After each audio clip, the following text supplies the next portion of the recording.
You're listening to the best Phillies sports show in the Northeast on Northeast Streaming Sports. And that's right. We are the best Philly sports show here on the Northeast Streaming Sports Network.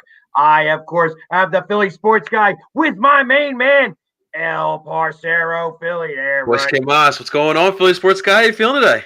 I'm feeling fantastic. How about yourself? I can't complain. It's Monday night. It's the Philly sports guy. It's Philly sports leading into Flyers hockey. Ladies and gentlemen, how can you freaking complain? I tell you, it was a gorgeous week. Obviously, we got them storms that came by yesterday. Right. Even yesterday wasn't so bad. I mean, it was a beautiful week all week long.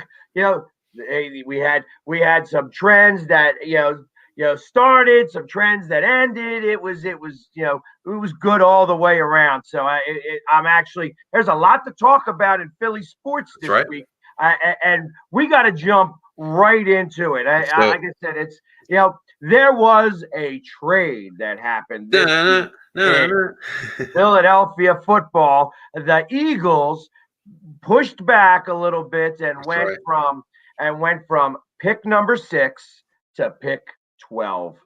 And I'm going to just go straight out and ask you exactly what are your thoughts? Right. So the full trade, the Eagles traded with the Miami Dolphins. A little throwback. Remember in 2016 when we got Carson, we moved up from was it 13 to 8 and then 8 to 2. We had Miami in that trade as well. But this time we moved back. We moved back 6 spots, like you mentioned. So the Eagles are sending over the 12th pick, the 156th pick, and which I believe was a 5th round pick. In return, they will get the 12th pick, like we mentioned. They will also receive the 123rd pick.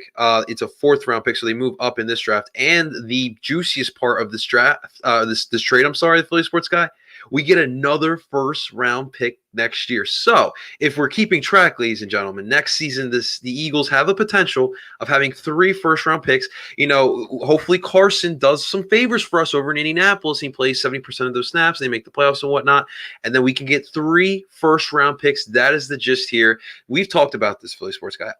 From the jump, I told you we need to move back. I told you this. We needed to move back. This team has way too many holes. We are in a rebuild process regardless. So why the hell not move back, get those extra picks now next year? This year, this also does entail that I believe Jalen is in fact going to be the 2021 starting quarterback of the Philadelphia Eagles. And they set themselves up pretty nicely if Jalen Hurts, for whatever reason, isn't the guy. After 2021, the Eagles realized, listen, Jalen's not the answer. You have the ability next year of going to find your quarterback because you have 3 first-round draft picks. The only problem is what I'm hearing, we still have another year, but the 2022 quarterback class is not that strong as a 2021. But we can't think like that. We can't look that far ahead. Right now, you still have 10 picks in this draft. You have solid picks. I believe you have 4 picks in the first 84 picks in this draft. So you have opportunities to find some studs this year for your team. I love this pick. I know Howie is in the doghouse right now, but this was a good pick by Howie. And if you are upset by this move, I don't understand why. But that's my take. I liked it. Well, and I tell you, I'm a little mixed emotions here. My thought is that I like the fact that they traded back, so that didn't faze me. However, why do it right this very second? That was kind of the one thing. Why not hold out a little bit longer? Why are you afraid that they may go somewhere else? That they would become, I don't know, like a little that they wouldn't get more. I feel like that they could have gotten a little bit more from Miami here. Just going from a 5th to a 4th rounder, and trading first. I don't think that was enough. I think that they could have gotten a little bit more, and just on that alone, so why we have another month. The draft isn't for another 31 days from today. So why not bother or 30 days from today? I think it starts on the 29th is the first round that Jacksonville's on the clock. But beyond that, I just feel like that they could have gotten some more. However, I'm okay with them trading back. I know that they need a lot more stuff. I know that there are a lot of people that are unhappy about this, but I mean, realistically, I I think that by moving back, they and getting that asset for next year, they're putting themselves in a little bit of a better situation next year. Obviously, we're worried about this year. Who's going to be making those picks next year? So I go back and forth with how I feel about that part alone. But realistically, I don't think it was the worst trade in the world. I just think that they could have held out a little bit longer and gotten some more from Miami. I would tend to agree with you there. I mean, why, dude? Yeah, why rush? I mean, you still have like you said, we have about a month left until the NFL draft. Why rush it? My thinking is Howie got exactly what he wanted. I mean, when you look at it, you break it down the next 2 seasons, next 2 drafts, you have 20 picks total between this year and next year. That's a lot of picks. And listen, if Howie can't find studs in 20 picks, he better not be back. He by far better not be back. I do think he's going to get this season because obviously this is the start of the rebuild. So regardless of what the record is, I think the Jeffrey is going to give him that opportunity. But 2022, I mean, the pressure is going to be on him. So he's going to have two. He's going to have 2 drafts, 2 full off seasons, try to get this team back. This is the NFL. This isn't the NBA. You can come back after 1 year. We've seen it done. So all eyes and all pressure is going to be on Howie Roseman in this front office to get this team back. But I mean, for me, you have the 3 first-round picks is really everything for me. That's really what I'm looking at, and especially too, like if you're talking about Howie Roseman not being able to be that guy to find the talent, he's got a lot of opportunities to find that talent. So why the hell not? And we can't think about like I keep hearing that, like you mentioned it, all the fans are like, why would we make this trade? Howie sucks to draft it. We can't think like that. You have to put your team in the best situation because let's face it, if Howie's not making those picks, someone else will, and that is a good situation to come into. Right. But and the other thing I like about this is that this isn't Miami's pick. This is San Francisco's pick. And I know that San Francisco is 2 years removed from the Super Bowl. However, they are in a big disarray. I don't know what it is they're doing over there, but I mean, I kind of expect that they are going to be in the market for a quarterback this year because they don't want Jimmy G. They signed all these people, and they didn't have such a good season last year. I mean, you got Bosa. He's going to be coming back from an ACL injury. I mean, that's not something he's not going to be 100% right away. I know he's going to be able to play and he's going to be 100%, but he's not going to be playing at 100%. And he's not going to be the same guy he was before he got injured. So I kind of expect that that pick, they could have a really terrible season. I agree. 100% I agree. I think the Niners kind of were put in like the Eagles situation a little bit. I mean, we dealt with injuries as well. It's just tough. I mean, we literally saw it. Like, it's so hard to just keep that standard of winning year in and year out. People at one point were calling Doug Peterson one of the best coaches in this league, and look at him now. Like, it is so hard to keep that, that sustained success. Injuries hurt them. Their quarterback situation, I think they overlooked the fact that Jimmy G might not be as good as we all thought that he would be, but it's very similar. And for the Niners, yeah, they kind of have to they need to learn from what the Eagles did or didn't do. They need to figure out how to make a good team again, pretty much. Right. So, and I don't know that they're going to be able to do that this year. I mean, Lynch was able to build a really good team. They got to the Super Bowl, and now they got a little bit of transition, and it's going to be very interesting to see how he handles that. And that's what separates the good GMs from the great GMs. Okay, it's easy to go in somewhere, build a good thing, but after that good thing is done, can you duplicate that? That's what separates good GMs from great GMs. We'll see. Agreed. Absolutely agreed. So, and it's going to take. I don't know that they're going to bounce back as exciting as everybody thinks that they are. Like I said, especially when you have a new quarterback. I don't believe 100% in that coach out there either. So there's a possibility that pick could turn out to be a real gem next year. Definitely a possible top 10 pick. And we could be bad too. So. Well, and then you'd have 2 in the top 10, which would put us kind of in a good spot for next year. You know, And then or the Colts or we have it where we are mediocre and we have a medium pick, and that pick winds up being the better of the two picks between us. So yeah, I mean, I because love if it, man. Indianapolis, there's no way that Indianapolis has a bad pick in this, that they should Right. be in the 20s. Right. Whether they make the playoffs or if he plays 70% of the snaps, they're going to be playing well enough that it's going to be a 20, 20 and further on pick. So Absolutely. that's what my expectations All are. I ask Howie and the Eagles front office, don't overthink this. Don't overthink this, please. So, but yeah, and I don't want to see them try to move back up. They said that they were trying and they were very interested in trying to move up to number 3 for quarterback. I think that would have been very crazy to do. I don't believe in it. But that's that becomes the signature for coach. You know what I mean? The coach and quarterback get tied together. And when you're a brand new coach, you don't want to have a quarterback that you're not really 100% on. And I think that's what's going on right here. That's why they haven't anointed him the savior of Philadelphia yet. You know what I mean? He's going to be, it's still going to be some work. And, I'm interested to see. I'm interested to see on how this is all going to come about and go. Exactly, man. Well, let's want to talk about the other trade that happened in Philly. Yeah, let's go. All right. So the other move, obviously, trade deadline was last week. A much anticipated day for Sixers fans, and a lot of Sixers fans were expecting Kyle Lowry to turn back to Philly or Victor Oladipo. Instead, we got George Hill, which a lot of Sixers fans had some mixed reactions again, just like the Eagles trade. But in reality, we got rid of Tony Bradley, Terrence Ferguson, who got pretty much like no minutes.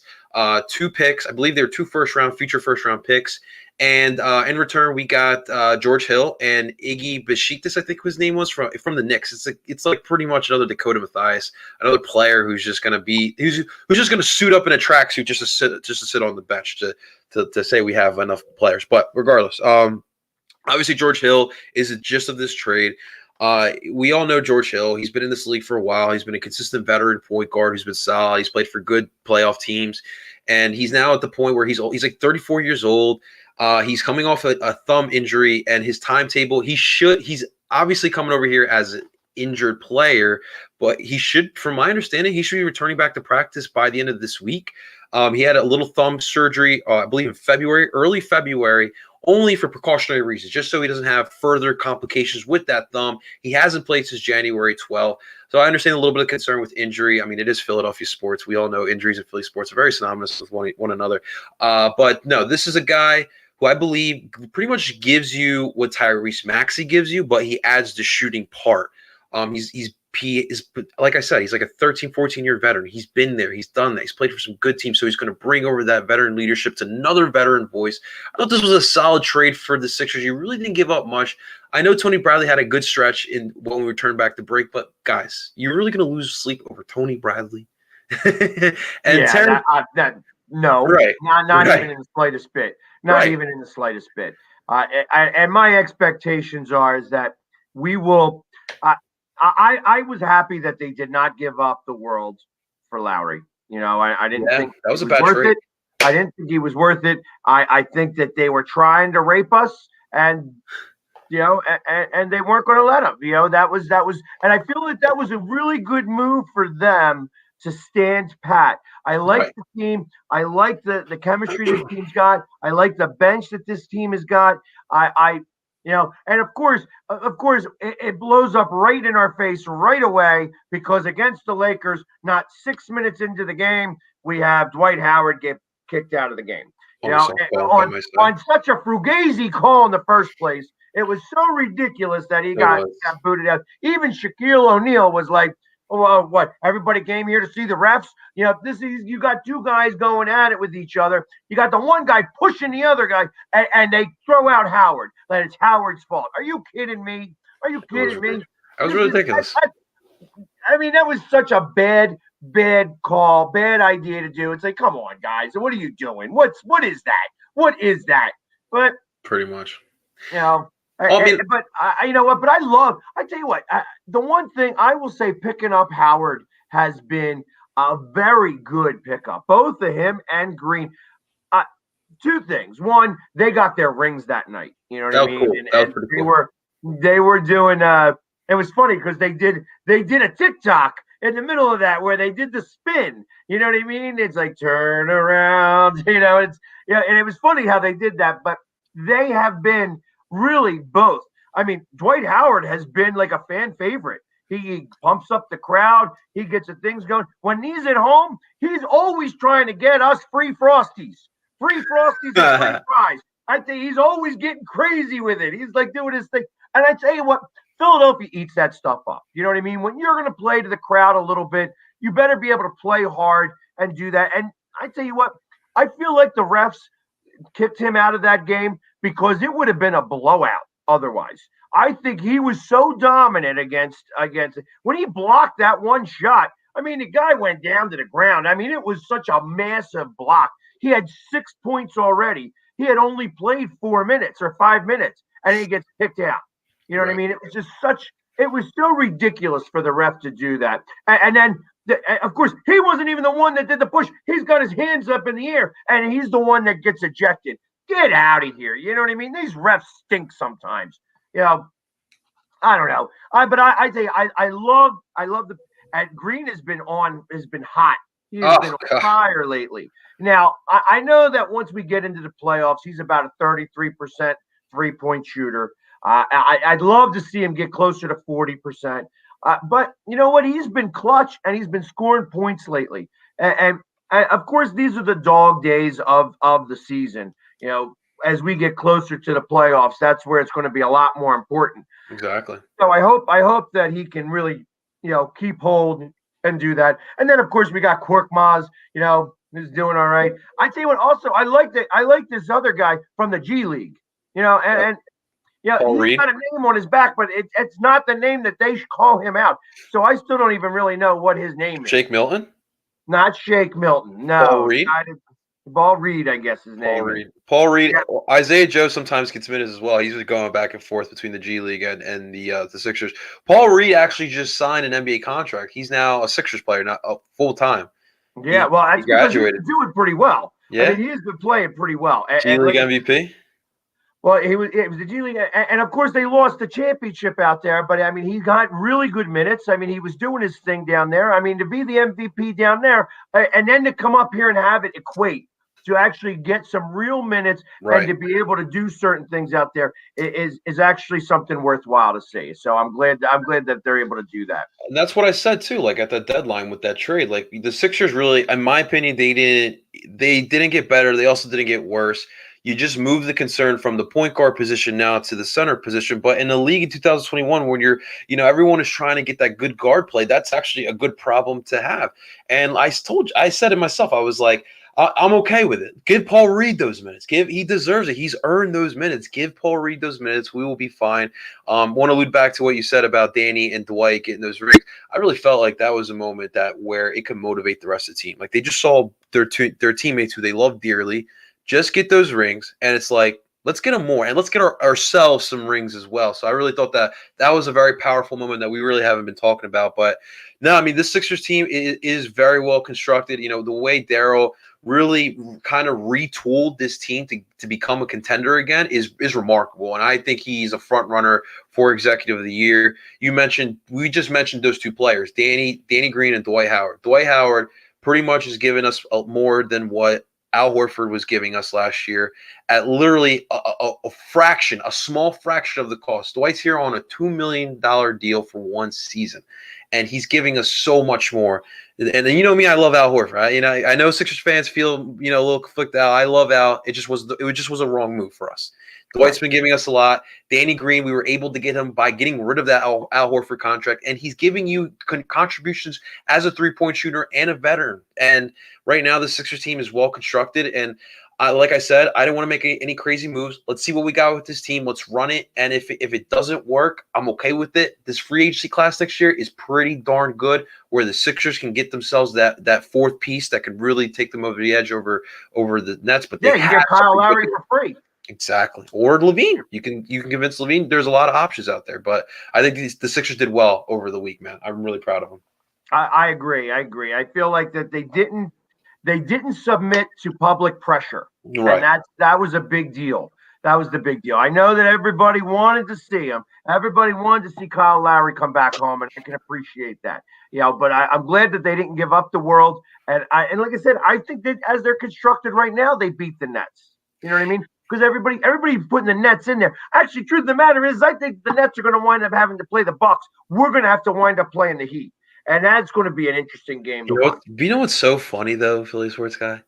Is the fact that the Nets are literally doing everything possible. They are scared. They're scared of us. They're doing everything possible. They're signing every aging veteran NBA player out there to stop the Philadelphia 76ers. And we're over here. Daryl Morey, he's sitting back. He's like, well, I like my team. We're good. So, Brooklyn, you scared?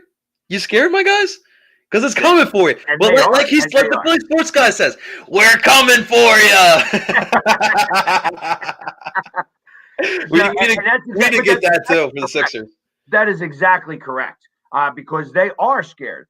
Same thing with the Bucks. I know that was like a big deal. Oh, let me sit down in the middle of the court and just, and look, because we just won this game. Guess what? Wank, wank, wank. You won that game without our best player, and you guys gave it. You guys were down for most of the game. So don't tell me that get out of here. That's straight weak sauce. Weak sauce, as far as I'm concerned. The best thing that happened that night for him was that he got a cheesesteak. You know what I mean? That's what he was able to. Wheeze. Did you see that? Did you see? Yeah, I did. He had no idea, but that's all right. He got a little bit of Philly culture in him. That is never going to be a bad thing. But realistically, I feel like that we beat the Bucks hands down, and I don't think that the Nets have a chance. You know what I mean? So I feel I'm more scared of defensive teams. That's why the Heat kind of scare me a little bit. Actually, not that the Celtics scare me, because I think the Celtics are having a really hard time. I don't know really what's going on with them right now. Right. But it's possible that we could wind up facing the Celtics in what would be our first round. So I'm fine with that. And I think that we do. I think because I think the Celtics are going to end in the 7 or 8 spot. And if they're in the 7 spot, because I firmly believe that the Sixers will wind up in the number 1. I know I've been saying all year long that they'll wind up in the 2, and I could say that I still believe that, but I think that they have a better chance of being in the number 1 seed right now. Yeah. And that means they're going to be playing Chicago or Boston.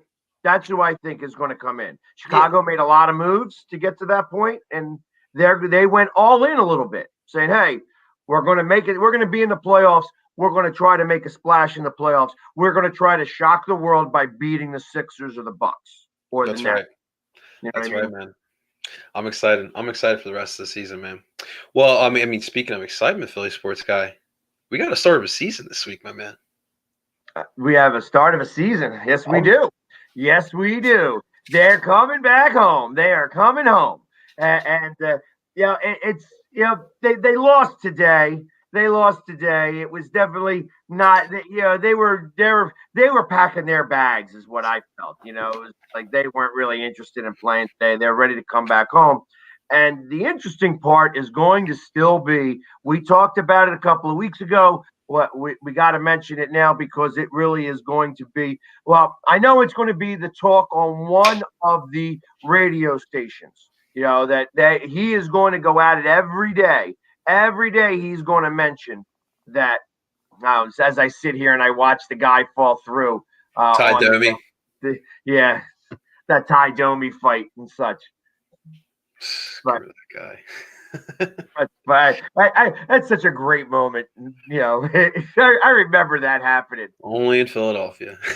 Well, you know what? Boston did that. Had a moment like that too. Back in the day. So that's awesome. I'm watching it again. He came through the glass. And Ty Domi just smiled at him. He's like, you want to fight? You think you're a fighter? We'll talk about some hockey in a few minutes. Yes, sir. But yeah, I'm interested to see how they deal with center field. It's a $1 million question. Adubel Herrera is likely going to be the starting day center fielder.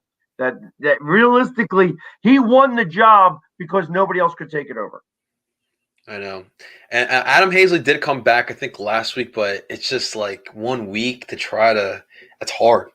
It's a tall task. And it just – I mean, I told you I wanted Hazley to be – if he wasn't ready, if he was ready, I wanted him to be the opening day starter, but I would have rather see Mickey Moniak. But, I mean, listen, Odubel put in the work. He was the best center fielder in spring training, and I agree. I think we'll see Odubel in there. I mean, honestly, it's going to be a tight leash. If we start seeing a little bit of errors, I think they're going to go right with Adam Hazley. It's unfortunate, though. Kingery is the $24 million man option to AAA. It's just so unfortunate. You know, it's crazy how he got here with Kingery. It's another one of those stories. A young, promising player who might be on his way out. We'll see. There's still some time, but that was really the shocking part. Him getting optioned back down to AAA, but. No, you're right. I think the center field position is set with Odubel Herrera there at center field, man. And the rest of the rotation looks. Brandon Kinsler won that last spot. There was like 3 guys who had that they signed those minor league deals. So he beat out Ivan Nova and Hector Rondon. So Kinsler, who's actually Bryce Harper's boy, he's gonna be one of those guys in the bullpen. So it looks good. This team looks good. Can't get worse than last year. Well, I like the fact that they have a better bullpen. You know, the bullpen is 20 times better than it was last year, and that's a big deal. That is a very, very big deal. So that's where you're going to see a lot of changes really happen. That's where the biggest they're not going to lose those games that they're up.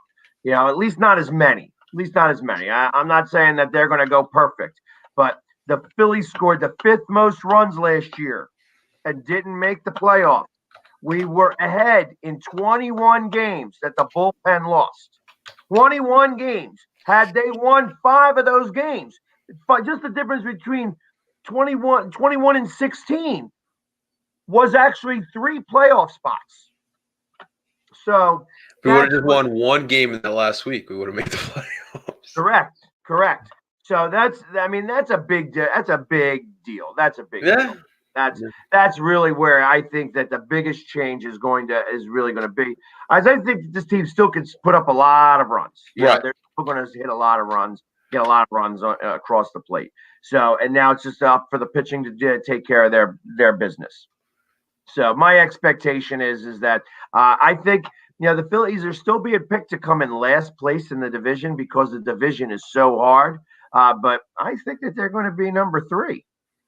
Number 3 is going to be a playoff spot. I think Washington is not going to be as good as they think they are. And to be honest, I still don't trust the Mets. I still think the Mets aren't as good as everybody thinks they are either. So I wouldn't be surprised to see the Phillies in the number 2 spot.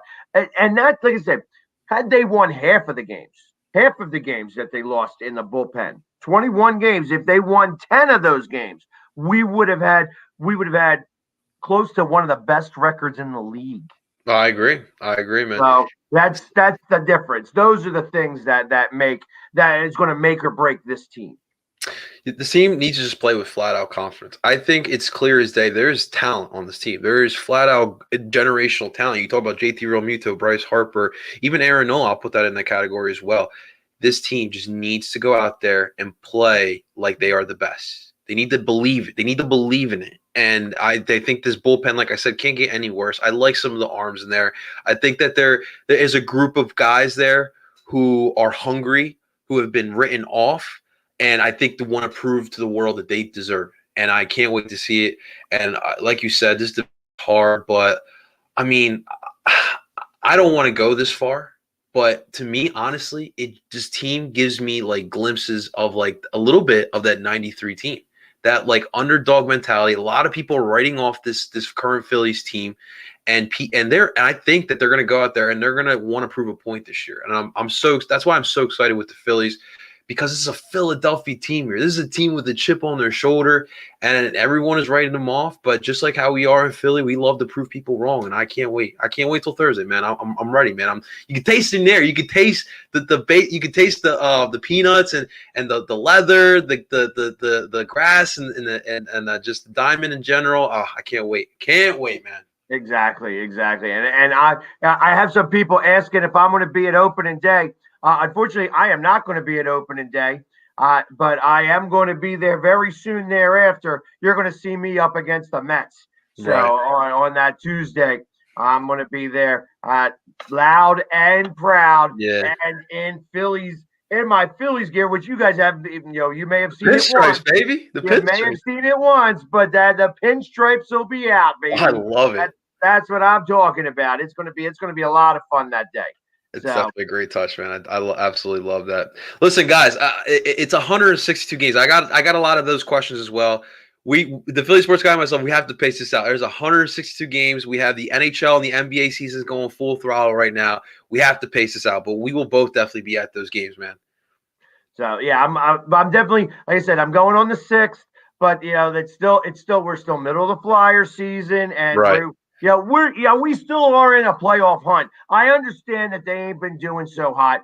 As of I see right now, we're 3 points behind when they've got 2 games in hand against Boston. Boston has 2 games in hand on us, and we're 3 points behind, and then we're 10 points behind Pittsburgh for the number 3 spot. Don't worry, Pittsburgh's going to come back down to earth. The Islanders are going to come back down to earth. So, and the Flyers are going to get a little bit better. The Islanders have made a lot of their points right now, and Pittsburgh has made a lot of their points on Buffalo. They feasted on Buffalo and the Rangers and the Devils. They haven't won many great games. So as we start to get, those teams are going to have to play each other a lot more. And we still have a 4-game set against the Devils. You know what I mean? Right. We still have, we're going to sweep here against Buffalo. You know what I mean? That's going to be another 4 points. We better sweep Buffalo. I mean, we're going to need every point that we can get. So we need to be able to win the games we're supposed to win. And this is one of the ones that we're supposed to win. There you go. As they show your guy, Nolan Patrick. I haven't been a big fan of him this season. He has been playing a little bit better. He's been putting his body to the boards. That's what I want to see. I want to see guys hit. I want to see some hits happening on this team. As he almost knocked somebody in, they're showing that right now. But with Nolan Patrick, the reason why I love Nolan, the reason why I wanted him in Philly back in the draft when he came out is because of that size, dude. That size with that skill, he needs to just use that body a little bit more, use it to his advantage. And I feel like once he figures that out, he's gonna be unstoppable, man. And he's starting to figure out a little bit now. But no, I agree with you. He's been playing better, but I don't think his full potential. What really, we were there Saturday, which was a fantastic time as well. Sam Morin, God, you just feel for this guy, Philly Sports Guy. That man had 2 torn ACLs on the same knee. The Flyers, he was trying to do anything possible just to stay on this team. He moves over to left wing because of the way the defenders have been playing. Vigneault made the decision to put him back at defender. My God, what a game he displayed on Saturday. He was physical. He was poking pucks away. And, of course, the gumption in the third period to demand the puck and slap that bad boy and to give us the win, the excitement, the pure joy. He gets his first NHL career goal. I would love to see Sam continue playing like this. It's such a great story, and maybe someone like Sam Morin is what the Flyers need right now to kind of just turn this season back around and play with an edge, man. It was truly fun to watch, but those are the type of games like the Flyers. They're still like, listen, on Saturday, you could tell there's still something wrong with the Flyers, but you just want them to just take it shift by shift, period by period, game by game, and eventually over time it'll start clicking. But they just got to keep doing what they're doing. Keep building off of Saturday. Exactly. It's exactly correct. Now, listen, guys, real quick, right before the game, we got to do a station identification here. So we're going to be back in 90 seconds for the start of the game, and we're going to be going loud and proud. And don't worry, we're going to be talking a lot more Flyers because we went to a game and we got a lot to fill. We're going to be here for another 2 hours. So listen, guys, just hold tight. We'll be back in 90 seconds. Let's go, Flyers.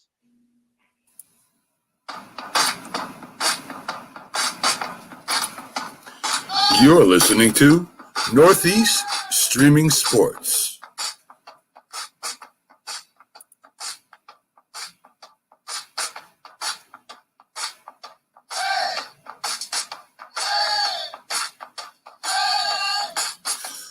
A group of independent podcasts came together under one umbrella to give you a network that streams from Northeast, New York, down the East Coast to Louisiana, and across the Atlantic Ocean to the United Kingdom. Northeast Streaming Sports streams live on Facebook, YouTube, and Twitch. Can be seen on Twitter and Instagram. Audio carried on Spotify with our own website for the best sports information, updates, commentary, and entertainment. Sportscope, TGI Sports Talk, The Safety and the Sports Writer, The Philly Sports Guy, The Mac and Jack Sports Show, Stu's Wrestling Podcast, Four Stripes on Ice, Talking Baseball with Sal and Gioletti, Unscripted, The Big Shaw Sports Report, Frankie C Sports, Fantasy Football Face-Off, 12 shows and growing. There's one place to get your sports on Northeast Streaming Sports.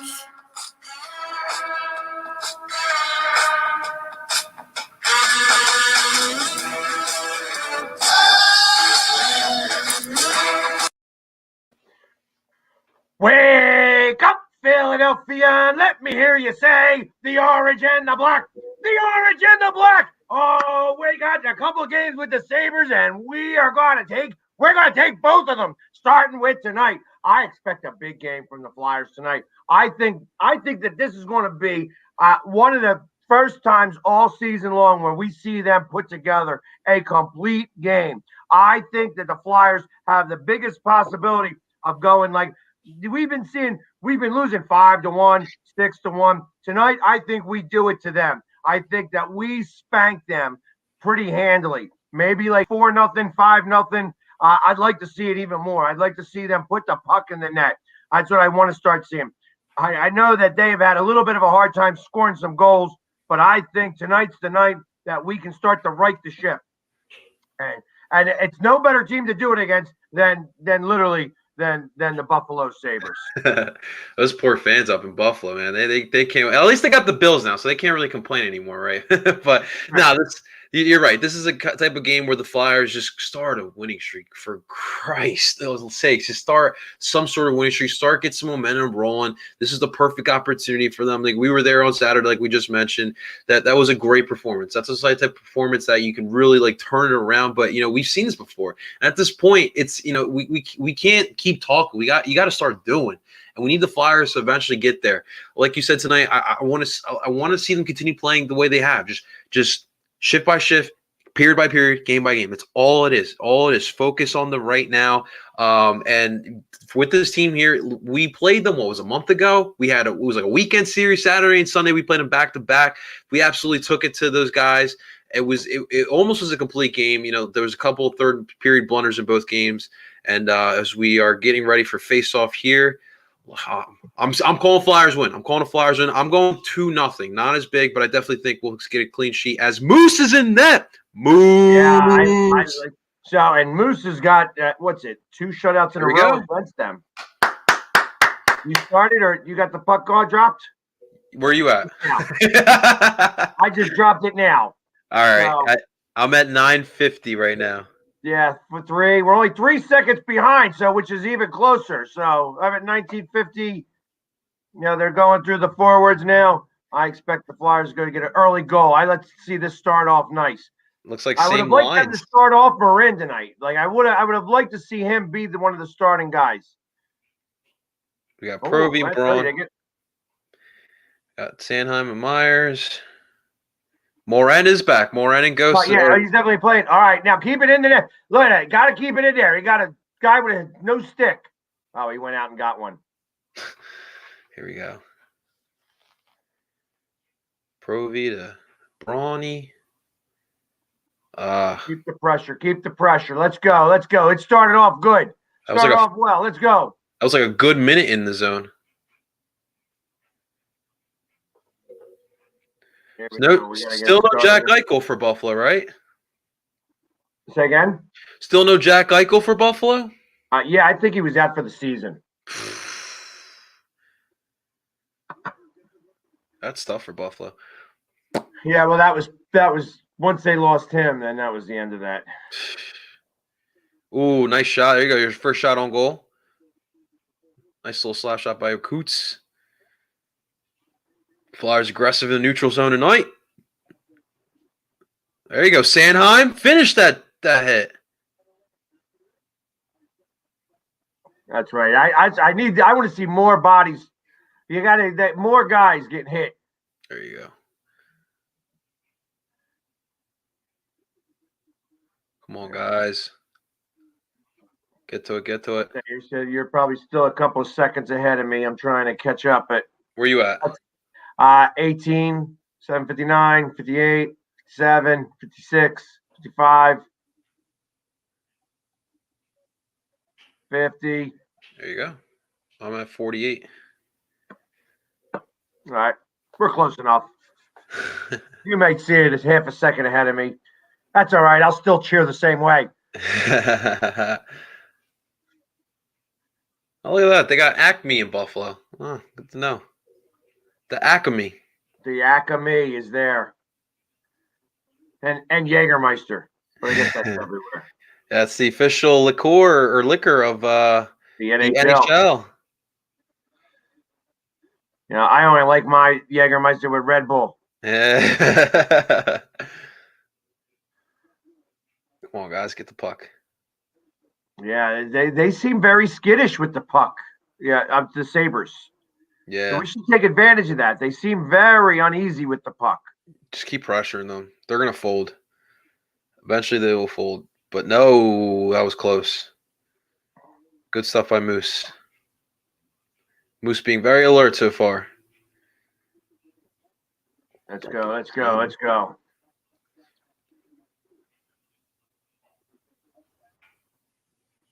So what they got? Wait, is Konechny with Giroux and Hayes? Is that what's going on? Yes. Okay. It's that Raffle. No, Raffle, Konechny, and Let's see here. No, is that? No, okay. I was gonna say he's not on the fourth liner. What's this? Who's got the penalty on the Sabres? Aiken. I don't know. We're not sure. Looks like a Flyer. No. Yeah, how was it a Flyer? We carried the puck before you even threw the. Sometimes I don't think they know what is going on.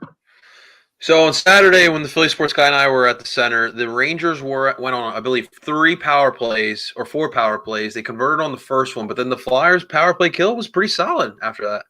Right, it was. So let's hope that they can continue that tonight as the Flyers are going on the first power play kill. And Buffalo, as bad as Buffalo's been, their power play has been like the best in the league. That's right. Although they are missing Eichel, who was pretty big on that. Here we go. Okay, so they'd come back down. They'd come back down. But the Flyers are the worst. Oh God. Well, the second to worst. The worst is 30. Would be. I believe it's actually Ottawa. 31. Yeah, 32 will be next year. Hey. Okay, so the first line actually got switched up a little bit. It's JVR, Coots, and Konechny. The second line is Hazy, Giroux, and Farabee. So a little tweak there, but it's not a bad tweak. Got ya. Here we go. Come on, we can kill this, guys. Come on. There you go. Ooh, here we go. Here we go. 2-on-1, 2-on-1. Oh! You got it. Come on, guys. You got to get better on them 2-on-1s. Oh, my God. Man. How many odd man opportunities are we going to get this season? I don't know, but I'd say every once in a while you see them really connect and it looks super sharp. And then you see it like that where it's like they just continually run out of space. Shoot it then if you're going to have that much of a problem.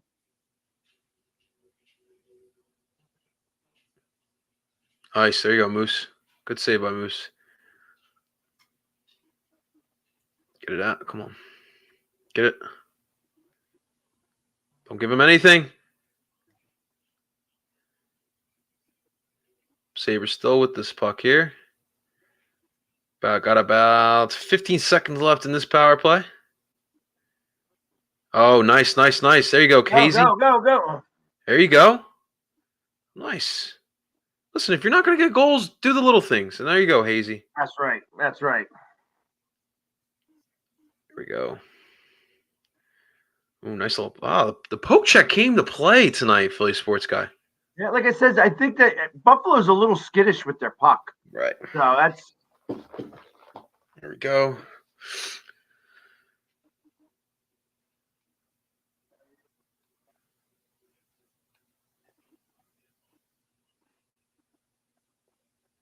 Yeah, that would not have been offsides because it went off of a flyer back in.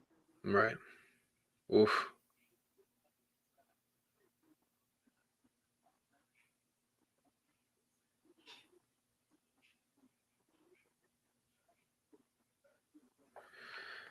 He's one of the bigger guys on that team, Ristolainen. Yeah. Wouldn't mind him on the Flyers right now. There's a possibility to get him, and I know that they're going to be doing they're selling for sure. Sale. See how much they want. See, but the problem is trading your division becomes tricky business, especially they're not really in this division. That's true. I mean, so it's a little different for them. And really, Buffalo has got to do so much to get back. It's going to be important. They're not going to care, I think. What we got here? There we go. There we go. It was like no stoppages of play for that to get to the first TV timeout. I know. So, see, and Chris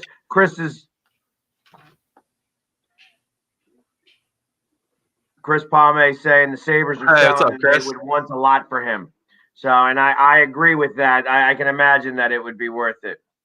So, and I tell you, I'm going to take this down. That didn't quite work the way I expected it to. I expected to get a little bit more into that, and it just didn't happen the way that was supposed to. Let me see. Is he really? So we went to the game, obviously, the other day. And, so El Parcero has never been to a game with me. You know what I mean? This is the first time he came to a game with me. So he got to hear me a little bit, and like how I could fill up an entire stadium and arena sometimes. That's right. It was interesting to have, for him to kind of hear that. And then for them to put me up on the big screen. I'm coming for you. We're coming for you. Which was a little bit of a surprise for me too. They don't always show that commercial, but everybody in the whole section are like, "Oh, that's you." And I'm like, "Yes, that's me." So, and just a heads up for everyone out there, I do have a vlog coming out. We're in the process of editing it. It should be out tonight. Just showing the time of myself and the Philly Sports Guy down there. So stay tuned for that. But now it was a lot of fun. Philly Sports Guy down there. He's definitely the rock star we all know him to be. So it was definitely cool. That was actually my first game as El Parcero Philly at a Flyers game. So it went very smoothly. Actually, don't tell Kata. It has nothing to do with Kata, but I had more fun at the Flyers game than I did at the Sixers game. I don't know what it is. I think it's just because of the sport, but no, it was a great time, and hopefully we can do some more, buddy. Yeah, absolutely. It was a lot of fun to watch and to be at the game, and he get to see me start to heckle the goalie a little bit and stuff like that. It's always a little fun to yeah. Really busy so far. He's got 4. Buffalo's got 4 shots on goal right now. Yeah, well, and you know that they're going to come out and a little bit faster, especially being at home and stuff like that. That they were going to catch up, and start the game off with a little bit of speed, especially against Moose. Moose, man, does not like to give up anything against them. That's right. Yeah, he's got a good record against them. Go. Get it. A lot of action going on in the neutral zone. Yeah, I want to see somebody get hit. I want to start seeing hits. I want to see the Flyers become a little bit more physical. Whew. That was close. Here we go.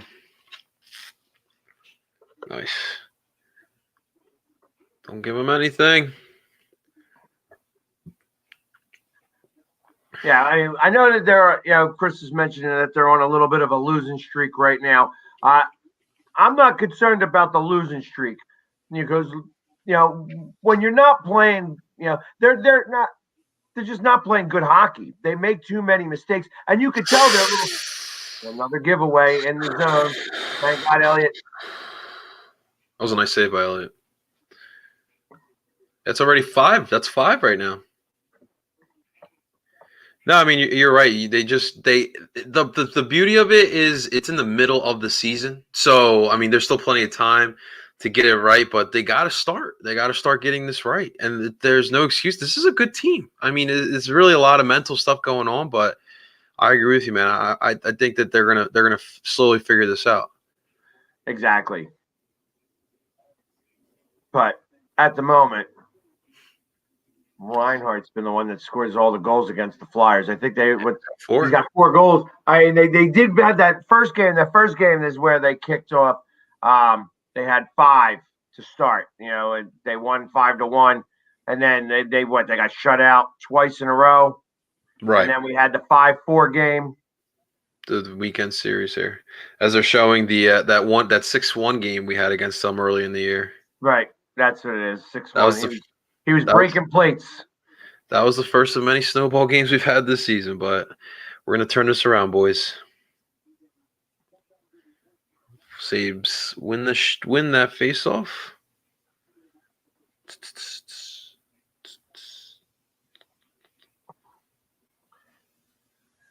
Yeah, Sabres have always been one of those teams that just constantly just been like mediocre to bad. Right. I think they were in the finals like in the 2000s, right? One season. 6 total wins. So Chris is trying to get Chris on the show. Chris knows a lot about Buffalo. He actually knows a lot about hockey. Well, he's up in Canada, so obviously. He's a Red Wings fan, I believe. He is a Red Wings fan, but that doesn't mean that, No, he knows his stuff. He definitely knows his stuff. Absolutely. So let's go. Come on. The puck. There we go. Nice easy passes.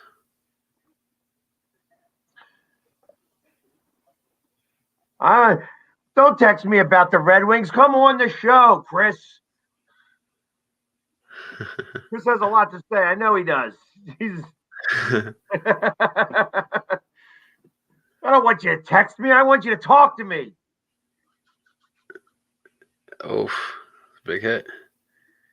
I appreciate it, brother. You were a Rangers fan. That's right. Good to see you, brother. That was the Rangers fan that came over and we took a picture. Of course, I had to give him like, hey, let's take a picture. Bam! There's your face. That's awesome. Yeah, good amount of Rangers. That you're not prepared to come on, Chris. Come on anyways. You don't have to be prepared. Prepared for what? I'll snowball some of these questions for you. Don't sweat it. No. Oh, another big save. I tell you, It's got to be 6 now.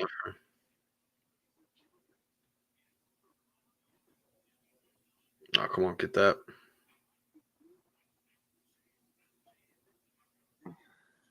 Come on. There we go. Don't worry. I ain't worried about this. I ain't worried about it. Let's go. Too much time with the puck. Too much time with the biscuit. Is that icing? No icing. No icing. Okay, here we go. Oh, here you go. Here you go. Come on. Shoot! The hell, shoot!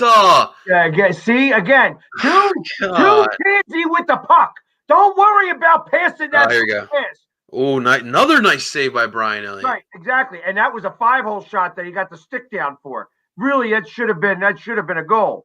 And again, I don't know how many times that they go from a good rush that they blow it, and then the other team goes back up ice and has a chance to score a goal. They have a better scoring chance than we had, and we had the better chance.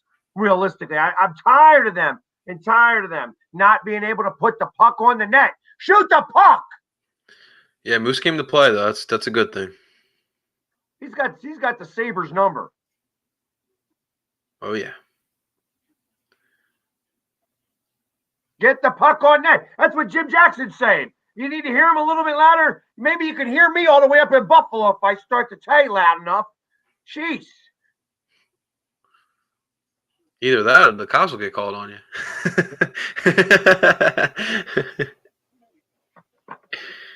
Here we go. Come on, boys.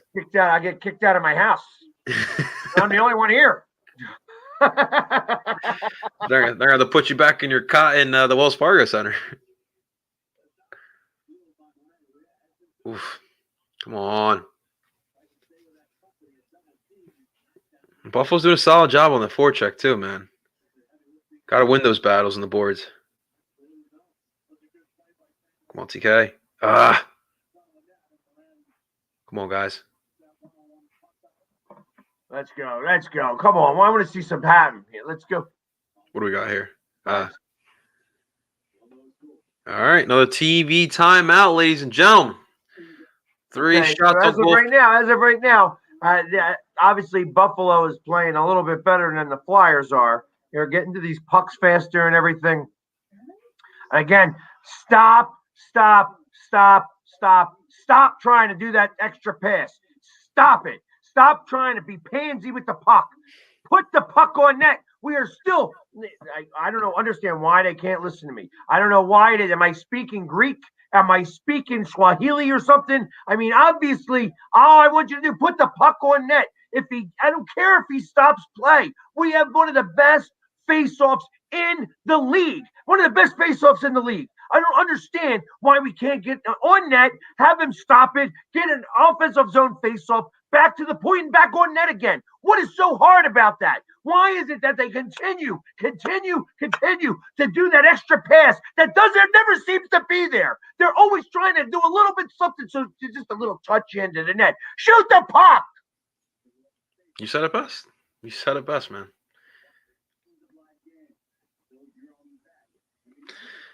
Oh, man. 3 shots on goal. 3-8. Buffalo's got 8 shots here. And then they get it. Just keep – and they also know, too, you keep pressuring us, we're going to break as well. I mean, Brian is – he's been playing well, but he's not going to be staying on his head all freaking night if we don't give him some help. So, right. You know. We're back here. 7 minutes left for the first period here, man. Here we go. Let's walk out of here with a goal, guys. Come on. Yeah, especially – and that would be like a killer to get a goal here. And right. Especially as well as Buffalo has been playing right this minute. You know, if you were to go down there and score a goal, but you got to put the puck on the net to do that. You can't be throwing passes. That's right. Minus 50. This seems bad. It is. It is bad. We got it. We got to beat these. We got to beat this team twice, man. We have to. They already got their win on us. No more. Come on. Let's go. Little battle on the boards here. Provy, wrister. There you go, though. Shoot the puck. Right. Put it on net. Now go get the puck. There you go.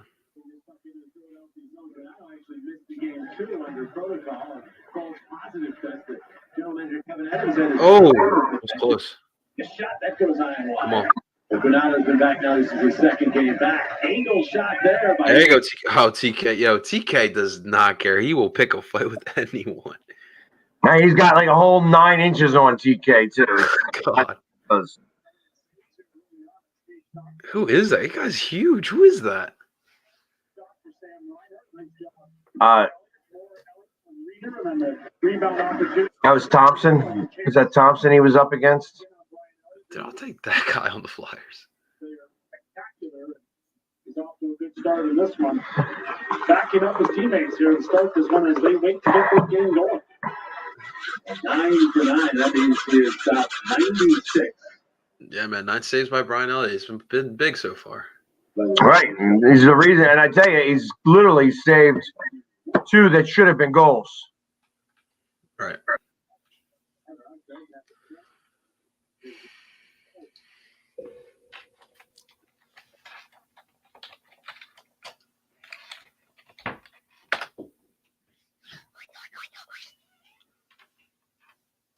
I tell you, right. So I guess they were trying to show a commercial, but that didn't work. There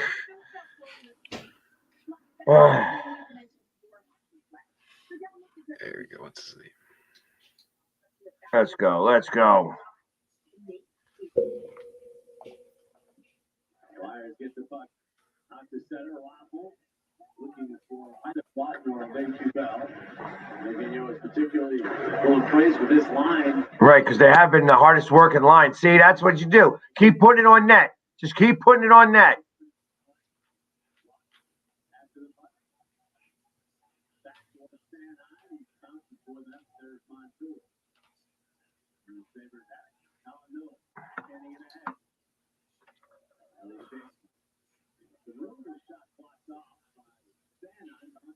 Let's go. Let's go. Let's move it. Let's move the puck. Move your feet. Let's go.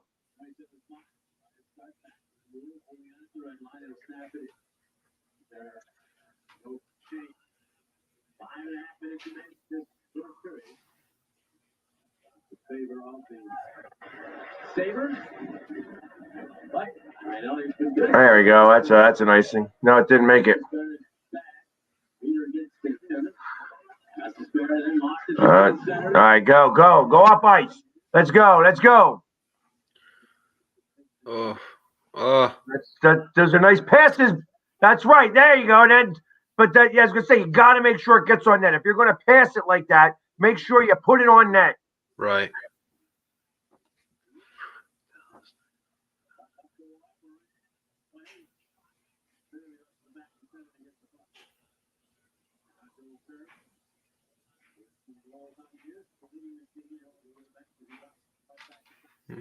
Oh, there he is. Yeah, how are you? What's going on, Chris? Not much. I'm a little bit tired. I'm Easy. bagged, but I'm all right. I'm okay. That's good. Long day today. So, yeah. So, Good. Good to see you, my man. Hey, how you holding up? Not used. You there? Yeah. Is it me? I just some audio. Yeah, you're the only one that hears it because I don't hear it. I was just hearing some audio feedback. Okay. I think you're the only one that hears it though, because I don't. Yeah, I don't hear anything. Okay.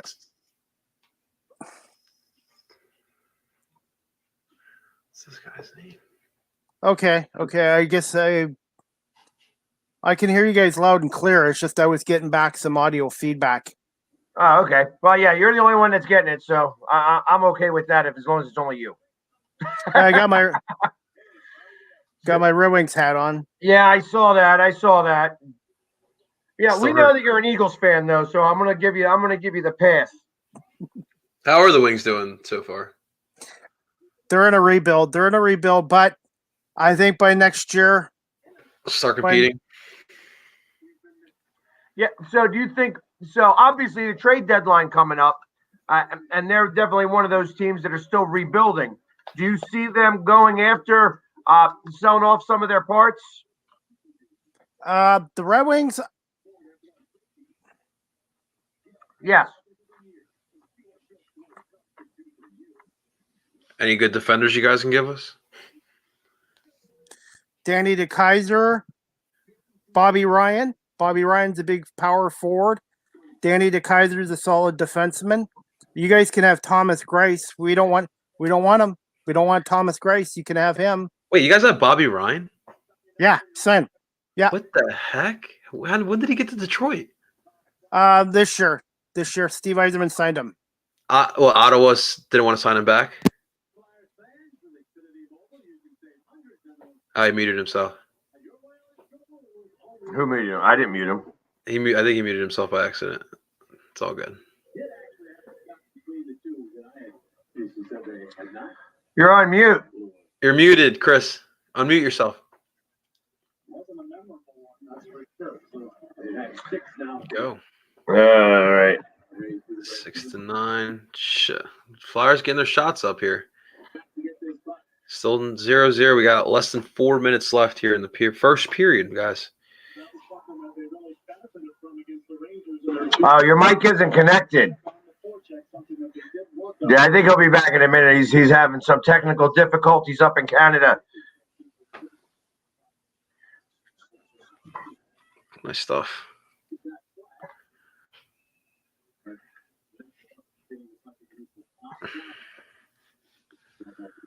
So, all right. But yeah, there definitely is a few guys there. Let's see if he got back. Now he's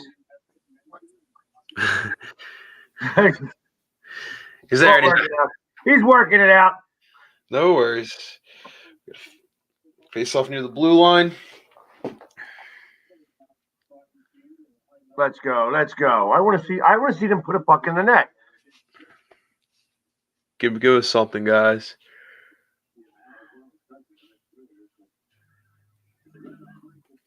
And I think, how we doing? We got you now? So far, so good. Hey, here we go. All right. That's what I'm talking about. Much so far, better. so good. Yes, things happen sometimes. That's all good. That's part of being live on television. You know what I mean?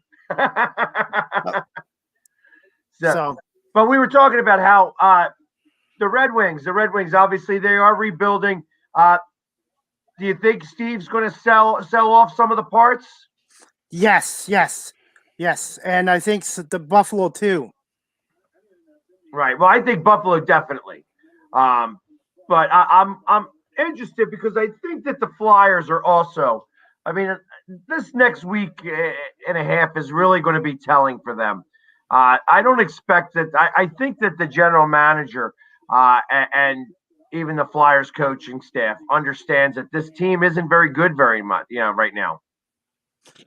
Okay, I think I figured out what was happening. I had you guys on and I had Facebook on at the same time, and I think that's why I was hearing multiple voices. That'll definitely do it every time. Yeah, so me bad. I think I got it fixed. So, like I said, I'm still learning this stuff every day. Hey, well, you know what? It's good. It's good to you got to make those mistakes because we've all made them. You know Definitely.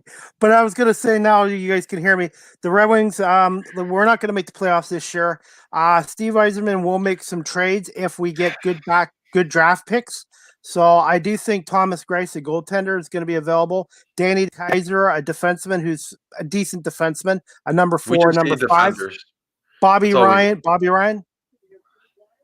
The thing is, we just need defense. I mean, I'm not comfortable with the forward lines, but I think we're going to run with it. But if we can just get some more consistency from the defenders, I think that would be better suited for us. I mean, as much as I love Bobby Ryan actually is from the town I grew up from in South Jersey.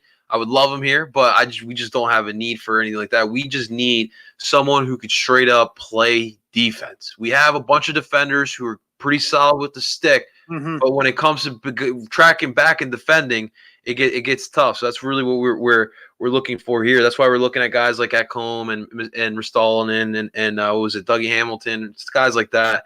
But we do have a guy from the Vegas Golden Knights. We got John Merrill. He would be a number 4 or 5 defenseman. He's a good skating defenseman. He's not great, but he's not bad. He would be up for trade, I would imagine, if the Flyers. I can't remember the last time the Flyers and Red Wings made a trade. I don't even know that they do much of anything. But and Yzerman. So Yeah, and I don't know what type of relationship Yzerman has with. Well, he was with Tampa Bay for 10 years in the Eastern Conference. So, but But he they didn't make many trades with the Wild back then, and now that he's with the Flyers, it's But I was gonna say the one guy you guys were mentioning, Ristolainen from the Sabers. I think if you gave Buffalo a first or a second round pick, throw in a couple of picks, you might be able to get him. He's a big, solid defenseman, and he's physical, and he can score the odd goal. So, if I was the Flyers, Ristolainen, I would be. But I don't know if the Sabers want to get rid of him because he's probably one of their top defensemen. I was going to say that's one of the bigger pieces that they have, or the better pieces that they have. Yeah, I mean, it's one thing to go do like a fire sale, but you have to have something to kind of grow around. And right now, when you've only won 6 games, they've been shut out more than they've won. 7 times they've been shut out. 6 wins. That's pretty slow. Twice against the Flyers. So and 17-game losing streak is the longest in Buffalo Sabre history. Second longest losing streak in NHL history. Winnipeg in 1980-81, the original Winnipeg Jets before they moved to Phoenix, lost 30 straight games.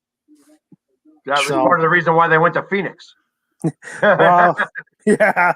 Because nobody was going into Winnipeg to go watch the games when you lose that many games in a row. Actually, their attendance was great. It's just they were an expansion team basically in 80-81. They came over from the World Hockey League. Because remember in 1979, Edmonton Oilers, Hartford Whalers, Winnipeg Jets, and there was another team that came into the NHL from the other World Hockey League. So, but like I said, Buffalo's 0-15-2 in their last 17 games, and scoring barely 2 goals a game. So if Philly gives up 3, 4, 5 goals tonight, there's something wrong. Oh man, another power play. Right. And Jack Eichel, their star player, has been out the last couple of weeks, and he might be done for the year with a shoulder injury. And I think he wants out of Buffalo too. That's what we're hearing, man. That's crazy. Go ahead, Chris. No, I was going to say, I didn't mean to interrupt you. I just have a lot to say. The Sabres are a dumpster fire right now. They've hired the wrong GMs. The last 10 years, they've had no consistency in coaching since Lindy Ruff. Lindy Ruff coached the Sabres for 14 years, and Darcy Regier was there for a while. They've had no stability with their general manager and their coaching, and their scouting staff has been a shambles. The owners of the Sabres own the Bills, and the Pagolos have done a good job with the Bills. But as for the hockey side of it, they've been terrible. They've made the wrong decisions, and it all starts with ownership in any franchise. Yeah, but even for the Bills, it took them so long to finally get that figured out. You mentioned it. They haven't been good since Ruff was there. It's just it feels like year after year they just keep making the wrong freaking mistakes. They've had some good NHL play. I mean, remember, was it Ryan Miller played there for so long? Ryan Miller, and they had Dominic Hasek for many years, and then Ryan Miller. And like I said, it's just they've had some talented players. Didn't we get a guy named Danny Briere also from the Sabres? That's right. Yes, and he was well loved in Buffalo too. Right, and he did in Buffalo what he did in Philly. Yeah, he was a playoff scoring machine. Yep. So tomorrow night on during the Hasek years, wasn't it? Yeah, definitely. And tomorrow night on my podcast, I have Chris the Bulldog Parker from their flag station of the Sabres and Bills on. So I'm going to talk to him about the Bills and the Sabres, and maybe I'll see if I can get some information from him about maybe the Sabres moving some guys out. Yeah, I just don't know that the Flyers are going to be. I think the Flyers are part sellers now. You don't think they're going to be big buyers? Yeah, I don't think that they are. I just can't imagine why would you try to give up some of your thing now for like a playoff run when you're not even sure if this team's a playoff team? You know what I mean? This is not like the bubble last year where you're going to have 22 teams make the playoffs. You know what I mean? You only have the 16 teams, and then you're bringing people on and you're losing people.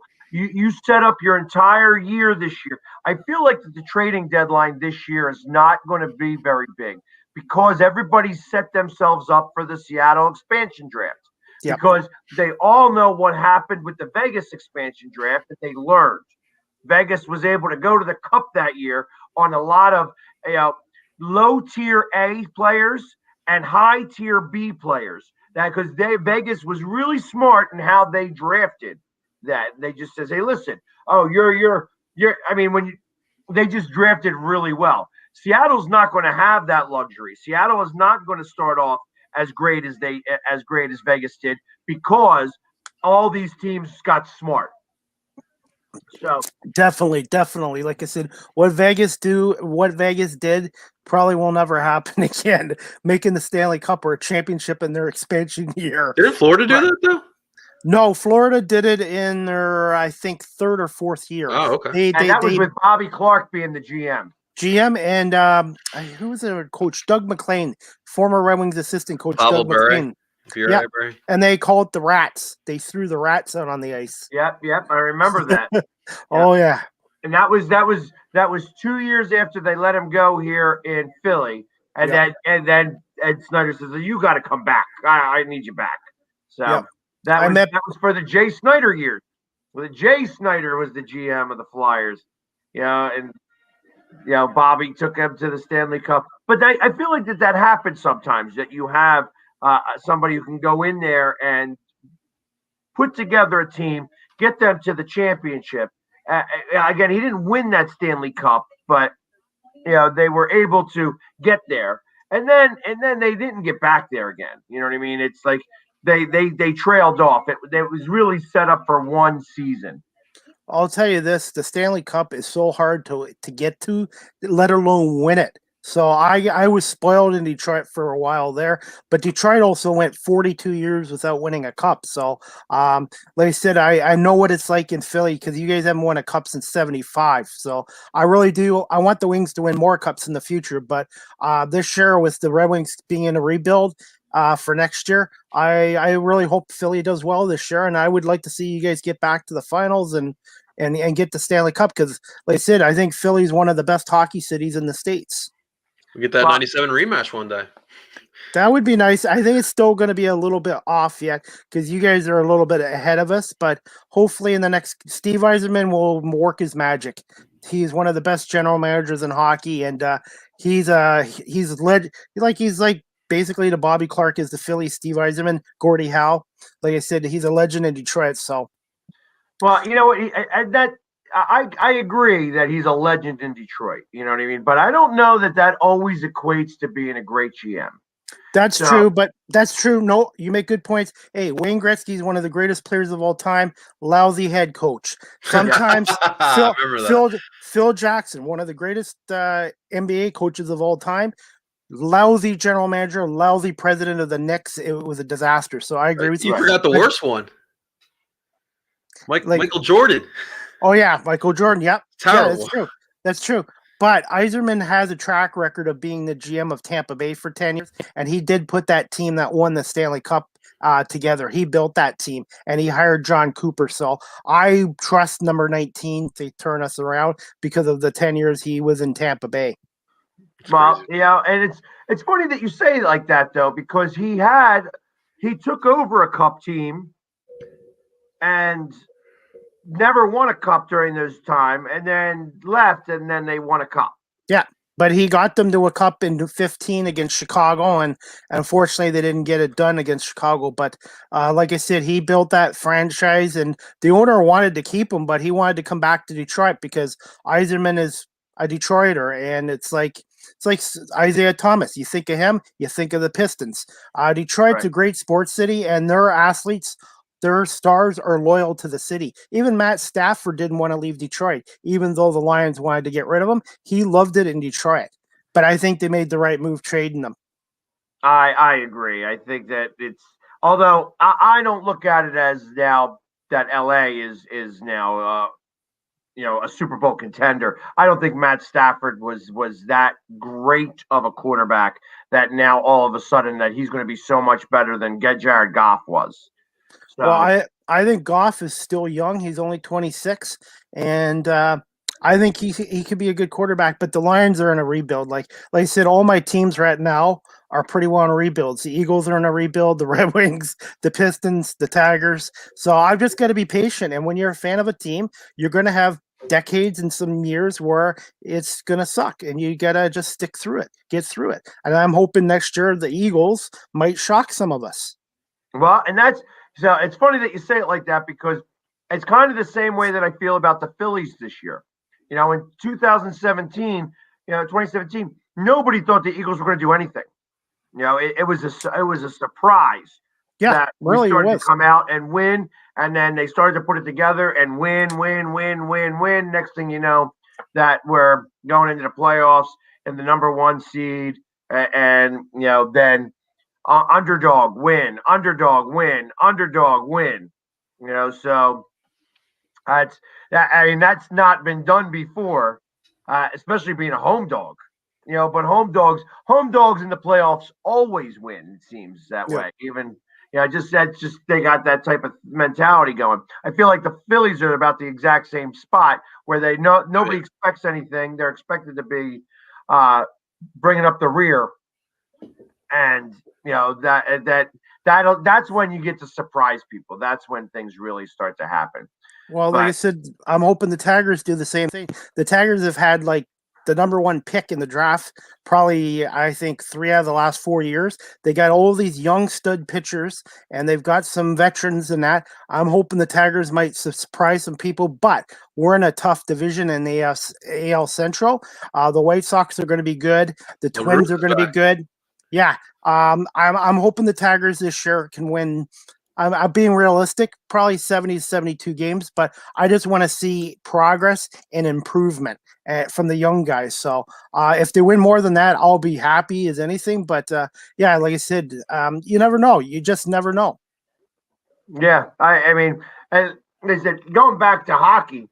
I mean, I remember because you know an awful lot about Detroit, and I remember living up in Detroit, at 17 Mile Road during that Stanley Cup run, and the people in Detroit are actually they call it Hockey Town for a reason. And I was working at Kmart's, and Kmart's was owned by the same guy who owns Little Caesars, who's the same guy that owns the Detroit Red Wings. Yeah, Mike Ilitch, the late Mike Ilitch. His son Christopher Ilitch now runs the team. So Mike passed away a few years ago, but the Ilitches have done so much for the city of Detroit, not just with the Tigers and Red Wings and Little Caesars, but for restoring the downtown area. Detroit Detroit for many years was kind of like rural bad, but they've really cleaned it up. It's not perfect by any means, but it's a city that's on the rise again. Right, and that started back with the Super Bowl XL. I remember, because I was there. I was up there for that game as well. Obviously, I didn't go to the game, but I was, in the area and up in Detroit during that time. And Detroit is a pretty decent town. I mean, like I said, it's got its bad parts and stuff like that. I mean, I lived up there for a good 9 months to a year, and had to travel all around. Went up to Auburn Hills all the time, and going the to former Troy home of the Pistons. Former home of the Pistons. Yeah, I miss that arena. I'm happy the Pistons are back downtown in Detroit, but I miss that Palace of Auburn Hills because our 3 championships were in that arena, and all the greatest Piston memories were there. And one of them was the Pistons and Sixers, Rick Mahorn and Charles Barkley going at it. Oh man. That was a great memory. I mean, when I think about them, that's what I think of. I think because Mahorn won the championship and then came to the Sixers, and that's when that was like that first game. It was like that first game that they went against each other, and they didn't like each other. They got it was it was a lot of bad blood on him leaving. The bad boy. Yeah. I was going to say the 89-90 Pistons, they should have won 3 in a row, but they got screwed in 88 by the referees and Kareem Abdul-Jabbar's phantom foul call on Bill Lambert. But the 89-90 Pistons, the bad boys, they're basically the NBA's version of the Broad Street Bullies 74 and 75. Like I said, Detroit, Philadelphia are similar cities. Yeah. Philly might be a little bigger popular-wise, but they love their food, they love their beer, and they love their sports teams. Right. I heard Detroit pizza is a delicacy. It's pretty good there. Yeah, not just Little Caesars, but they're No, known no, for no, their yeah, pizza. yeah. I Yeah. definitely need to check that out. I really found it funny that you guys were talking about the stadiums. The Pontiac Silverdome was It's left abandoned for like 2 decades. it's That now is wild. demolished. Yeah, Yeah, and they didn't know what to do with it. So somebody from Toronto bought it and ran it into the ground, and then they finally, I think 2 years ago, they demolished it. Did So they do sports guy, the implosion? Was Yeah. it an implosion? Yeah, and it's now a parking lot. They got a lot of land out there, and it wasn't far from where the Pistons old arena at the Palace has been demolished too. And Right. the Palace was only 30 years old. It was still great, and the Silverdome was kind of obsolete. It was great at its time, but the Silverdome did host a Super Bowl, by the way, 1982. The Niners and Bengals. The Niners' first Super Bowl win was at Pontiac, Michigan. Philly sports guy, were you ever there at the Silverdome? I was not at the Silverdome. It was huge. Back in that time, though, but they also would have the Final Four Right. at the Silverdome. You know, and the Pistons played there 10. Yep. Different type of stadium that they had out there, and it was very similar to the design of that was kind of like the Vet with a roof. Yeah, pretty well. So it wasn't much different than that. The same type of way you had to get up and down the ramps and stuff like that. More seats though. More seats. Yeah, more seats. The Silverdome set about 85,000 seats.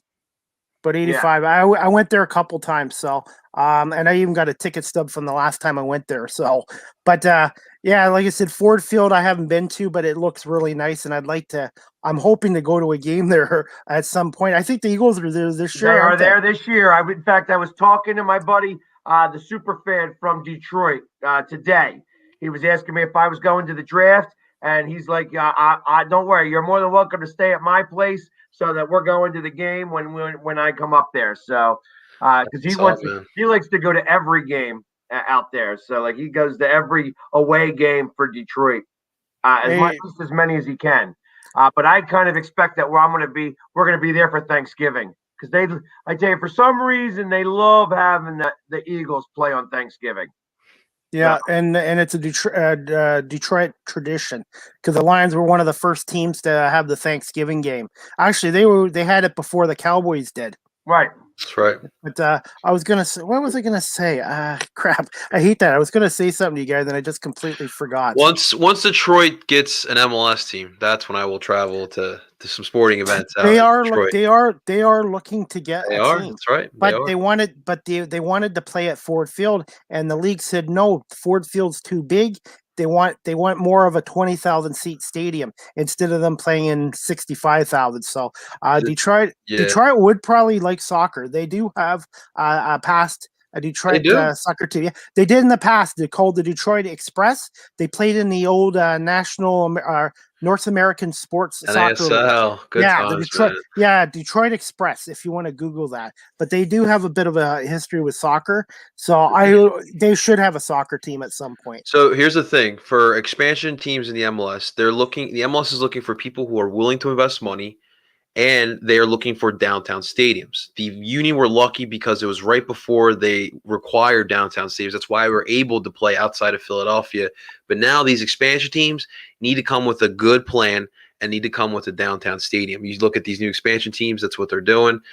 For Detroit, it's just tough because trying to get a downtown stadium for a 20,000, even a 20,000 seat stadium, that is really tough to do. And playing in an NFL stadium, I don't want to do anymore. I've seen it enough as an MLS fan. I'm over it. Like this past year, we had Nashville play in Nissan Stadium. It looks bad. Like you have a playoff game, Nashville versus Miami, first round, and I'm seeing the 50-yard line. I should not be seeing a 50-yard line in soccer. So that's the difficulties. But Detroit deserves it. You mentioned it. Detroit's a great sports town, and I think they deserve to enjoy the World Game as well, man. Well, and right now they're downtown, Little Caesars Arena, the home of the Wings and Pistons, and Ford Field and Comerica Park. They're all within 2 minutes of each other. So so what they've done is what Philly's done with your arenas, all in one area. That's how you have to do it, man. Yeah. Yeah, that really does make it the most. Yeah, to be able to get the most out of the space that you want to utilize and stuff like that. Yeah, you would think that you live in Detroit, but you're from Toronto. You know, a city called Guelph. It's called the Royal City. It's an hour from Toronto. Okay. 2 hours from Buffalo, 3.5 from Detroit. So I'm in a good location. You really are. Close to Detroit, close to Buffalo, close to Toronto. So that's why I know a lot about the Sabres and the Leafs, because I'm pretty well right there. And then Detroit too. So well, actually, Chris, speaking of soccer in Canada, I just got the word now from one of the big soccer writers in Philadelphia. The NWSL, the Women's League, it looks like they're looking at expansion in Canada. So that could be coming soon as well, which would be huge for the Canadian game. yeah, and like I said, Toronto's got a team, Montreal's got a team, Vancouver's got a team. That's right. So yeah, expanding to the women's game would be great, man. I'm still looking for my Philadelphia team. We're still waiting. Either WNBA or NWSL. I'll take either or. I'm surprised they haven't brought a women's basketball team to Toronto yet. Yeah, basketball is one of the highest growing sports in Canada now. Yeah, especially Jim Nance. They were talking about it on the. I don't know if you guys are watching March Madness, but there's a lot of Canadians now getting into these tournaments. Like they're from here, but they go to the States for their basketball stuff, and basketball is probably as popular in here now as hockey, or almost. That's wild. Took that long, man. So when are we going to get another NBA team in Canada then?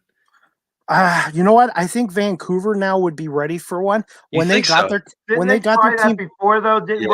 Steve Francis killed the Grizzlies, man. He literally took that team away. The problem was they had bad ownership. They had the fan support, bad ownership, bad coaches, bad drafting, and that killed the team. The only reason the Raptors survived back in the early 90s or the late 90s is because of Vince Carter. Vince Carter kind of like, wow, we want to be like Vince Carter. Vancouver, if Vince Carter had played for Vancouver and Country Bryant Reeves played for the Raptors might have been gone. So I do think now if the NBA has expansion, I think there's 2 teams in Canada I think should have a team. Vancouver again and Montreal. Montreal is a great sports town, and they would support a basketball team. Not Quebec. Montreal, I do. I really do think Montreal would. But yeah, I'm talking. I know Montreal, but not like when I say Quebec. There's a city of Quebec in the province, correct? The Nordiques. Well, yeah, Quebec City, and then Montreal. I missed the Quebec Nordiques. I missed that rivalry. What happened? Why did they leave for Colorado? Because they had their fan support, but they didn't have a big enough arena. And at the time, Quebec now has a brand new 20,000 seat arena. But back in the mid 90s, they didn't want to build a new arena. And the owners are like, oh, Colorado, you want to give us money and give us a big arena? And that's what happened. And then they won the cup the next year in Colorado. That's when it should have really been Quebec. Quebec ended up like the Cleveland Browns. The Browns left Cleveland in 95 after 95, and within a few years in Baltimore they won a Super Bowl. Could they support an NHL team in 2021? Yeah. They have a brand new arena there, and I think they could if they have the right ownership. It all starts with the right ownership. Oh, go! Dang. What's the score in the game, guys? Still 1-0. Buffalo's on the power play. Oh man, our blood pressure of Flyers fans these days is pretty damn high. Well, this is a game you guys should win and win. But you know what's scary? When you're playing a team that's lost 17 in a row, you're like, they're garbage. Don't take them serious, and that's when you can get bitten. Because Buffalo is due to win a hockey game. I didn't think they were going to be a great team this year, but I never saw them being this bad. Right. Like, this is historical for them. Well, it's historical. I mean, like I said, they had the second worst losing streak ever. In the NHL. So and shut out 7 times. And they're averaging just barely over 2 goals a game. Most times they get 1 goal a game, and that's it. Actually, they're dead on 2 right now. Wow. They're dead on 2 goals a game. So, and just think about that. The one time they beat the Flyers 6-1. You take away that, now they'd be down a whole bunch. Well, now it is 2-0 Buffalo, as Aiken has scored a goal. How are you that far ahead of me now? I haven't touched it. Where are you at? I'm at 1805. What the heck? I'm I don't understand. I don't understand how I continue to lag back. So ridiculous. And there it is. There's the goal. Finally, there's the goal. I switched over to my phone because my phone somehow like is better with streaming than my actual computer. Yeah, I don't understand that. That was rough, man. It's just putting your goalies in tough situations constantly. But it's just what is it the end of the first period? Because Buffalo's beginning of second. Okay, because Buffalo's problem this year has been in the second period.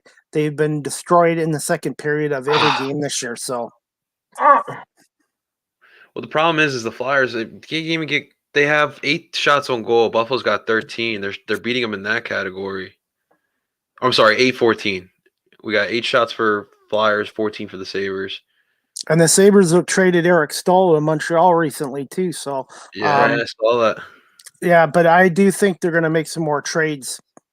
Oh, I think they have no choice. I mean, it's like, why would you keep this team together? My other thing would become is like, why would you even bother keeping the team? Hazy almost had an opportunity. Yeah, well, he did put it on net, though. He did shoot the puck. He didn't pass it, which was nice. Do it again. Do it again. But these games are the most dangerous because pro athletes, it doesn't matter if it's the NFL, the NHL, NBA, pro athletes do not like losing 17 games in a row and being embarrassed. And these guys, like I said, this is one of the most dangerous games for any team to play is a team that's on a losing streak as bad as Buffalo is. Right. Yeah, man. Yeah. Buffalo has nothing to lose. You have pride. You know what I mean? Yes. Yeah. And they have nothing to lose. The Flyers really need this game in the 2 points. Dude, just put those shots on net and start crashing the net. Like, I don't get it. Who's in net for Buffalo tonight? Is it Carter Hutton? It is Ullmark. Linus Ullmark. He's not bad. He's not a great goalie, but he's not too bad. To me, he's their number one goalie. He's their best goalie. Right. Well, I tell you, I mean, the Flyers just haven't been, again, giveaways. They've been doing the giveaways that give that. And that's you brought that up before that they give up the puck. Yeah. I cannot handle the fact that the first goal you could tell it wasn't a giveaway. They lost. They were losing up. That should have been a trip. Really? We didn't trip him because I let go of the stick. That should have been a goal too. It was a good save by Orbe Kubel. They got to get the next goal. You don't want to fall behind 3-0. To keep the Sabres to 2, just work on getting the first one. Get the first one in, and then that might get the team going. Yeah. But I don't know why they didn't call a penalty because there was a trip, and he let go of the stick, and that's I don't know. I feel like the referees in hockey right now stink out loud. Well, they just fired one for a hot mic. I guess he said something on a mic. You got to be careful nowadays. So yeah, they fired him. I think Tim Peel. They fired him because the hot mic picked it up in that. So he was an ass goalie, ass referee, anyways. He was always really big on the makeup call or whatever. Like he was always trying to do something that was very sketch. I think the officiating in all the sports needs to be better. And the thing is, a lot of these guys are all part-time officials. To me, you're spending billions of dollars in these sports leagues. Pay these guys more money and have them work all year around. Even when there's no season, have them in training in the off season as well to try to get better. There needs to be more consistency in the NFL, CFL, NHL, NBA. That's just my 2 cents. Right, and there's way too much money being gambled on these sports to have somebody who makes very little money be the one that makes a decision. Totally agree. Yeah. Oh, nice. I like that, Coots. Well, it was funny what you were yelling at the game Saturday, Philly sports guy, with the refs. Yeah, I mean that was such a horrible call. That first call. On that power play that got the Rangers' first goal. That was a terrible call on TK. Yeah, it was. It was so ridiculous. But yeah, again, but they're good at doing that. They for some reason they do not like calling penalties for teams in orange. And it's funny that I'm saying it like that because I used to say it was for the Flyers, but it's the color orange, I think. I don't know why either. I don't know why it's such a big deal. Oh my god. That was close. That was close. They almost go up 3-0. Yeah, almost It was did. just a 2-on-1 that. Are you guys even watching March Madness? Either one of you guys? I have been. Yeah. I have been. It just So I had Villanova trying to do their thing, and I was watching the Oral Roberts game. Oral Roberts almost pulled that off. It's a shame that kind of happened the way that it did. Because they were leading most of that game up until the last few seconds of it, and they just kind of gave it up. It was kind of weak. It was just how they 3 minutes of time changed that entire game. I think with Villanova, you could see the implosion happening. They just could not compete with Baylor. Well, I'm a Michigan fan, so we take on UCLA next. That's going to be a good game because UCLA is not really a number 11 seed. I think they're better than that. And them beating Alabama last night, wow, that was impressive, especially the way Alabama tied the game up with 0.4 seconds on that miracle 3. But again, Jamie, as we were talking about it, the officiating in that game was questionable too.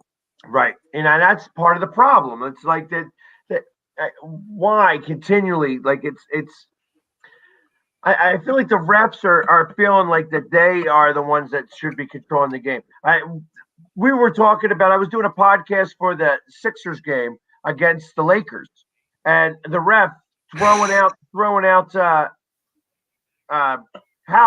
Dwight Howard, 6 minutes in, and the other guy pushed him not once but twice, and he threw out Howard.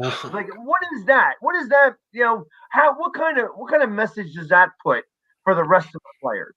You know what I mean? Like, it was such a weak call by the refs. It's and I can talk about stuff like that. I don't ever like to blame any game on the refs. You know what I mean? But that's kind of what happens a little bit. It's just these referees feel like that they are the ones that everybody's there to see. So, and that's kind of what happened. Where the referee in Nashville, I mean, he was just. He just had a little hair up his ass for Nashville. You know what I mean? Yeah. Oh, I wanted to give them a penalty. You know what I mean? I just needed to give them a penalty. It was such a weak call. Wow, man, they are doing. It's very close to being 3-0. Wow, you don't want to go behind 3-0 with Buffalo because, like you said, they're gonna start gaining confidence. A team like that was what happened the last time we were down 3-0, weren't we? And we came back. Well, all I know is, like I said, if Philly can get it the next goal, Buffalo in their heads might like, oh no, here we go again. That's why it's really important for the Flyers to get one here. No, you guys are right. We need to get this goal here. No, seriously, just to get back in the game, and then Buffalo might get in their mindset, hey, we're going to lose again because it's been like over 2 months since they won a hockey game. Well, they're starting to shoot now, so that's good. They got to get more pressure. More pressure. Getting some opportunities from the blue line, that's what we need to see. Like, just risk that bad boy. You don't know what's going to happen, but just put it in there. Like I said, tonight's game is one of the most dangerous games because, like I said, this team has nothing to play for, nothing to lose. Philadelphia's got more to play for and to lose. So, and this streak's going to end at some point. You just don't want the streak to end against your team. Right. But it would kind of be apropos to the way the Flyers have been playing lately to be able to win, but for them to be like, hey, listen, this team is not playing so hot. We could come out here and we can kind of take it to them. We've already beaten them once, so far. I mean, I don't know who else they've won games against, but it's not like that they have one win against everybody. They've beaten the Flyers once and they brought us to overtime once. Yeah. Yeah. So they've gotten 3 points against us. I don't know. I guess maybe they've gotten some points against the Devils and maybe against the Rangers. You know what I mean? I'm gonna have to look into that tonight. But all I know is they got 6 wins total and 2 ties. Not ties, four. Overtime lies. 4. overtime losses. Yeah, so 16 whopping points.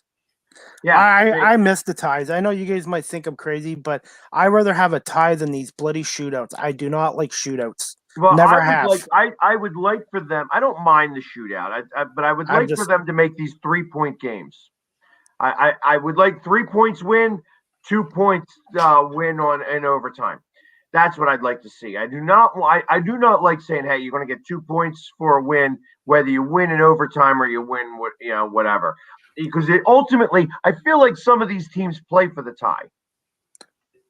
That's true. That's true too. Yeah, that's true. But the NHL seems to be slow on doing stuff like that. I agree with you. Because they don't want the disparity. Like all of a sudden you'd see the other guys, you'd see the good teams get way ahead, and the bad teams wouldn't be able to catch up. Ultimately, it keeps a bad team in it for a lot longer by doing it 2-1. True, but what I do like about overtime is 3-on-3. I rather watch 3-on-3 than the shootout. I just hate a skills competition deciding a game.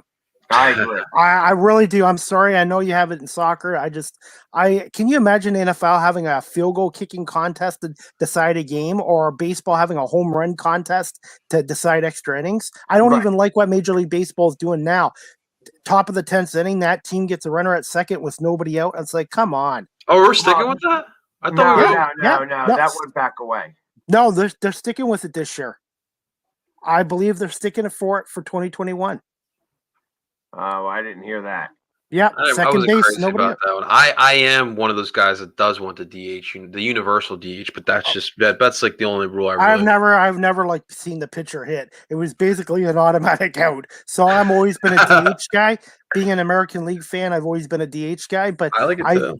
I just do not like this extra innings, second base, nobody out, get the game over with. It's like, come on. If you love baseball, you don't mind if it goes 15, 18 innings. Yeah, some of the best games that I've ever seen went like 23, 24 innings and stuff like that. Yeah. Like those make the games exciting. You know what I mean?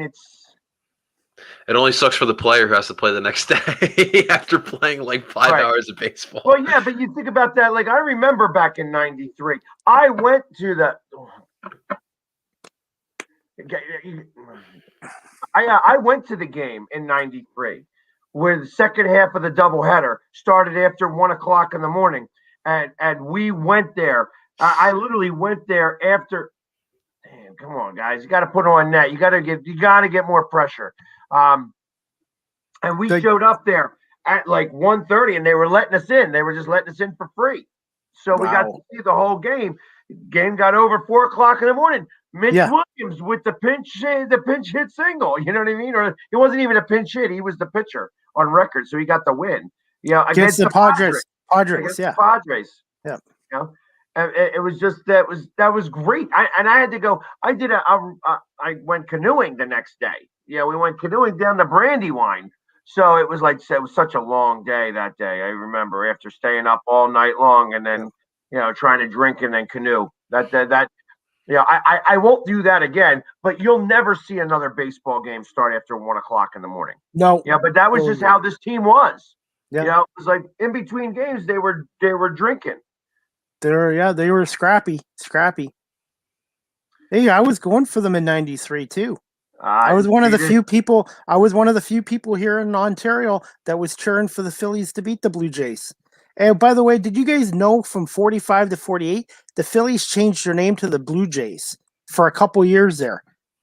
I did not know that. The Philadelphia Blue Jays, and then I guess it wasn't popular, and they went back to Phillies. Smart. Yeah. But it wasn't the Athletics, right? It was the Phillies that you're talking about. Yeah, the Phillies. Yeah. Yeah, from 45 to 48, I believe.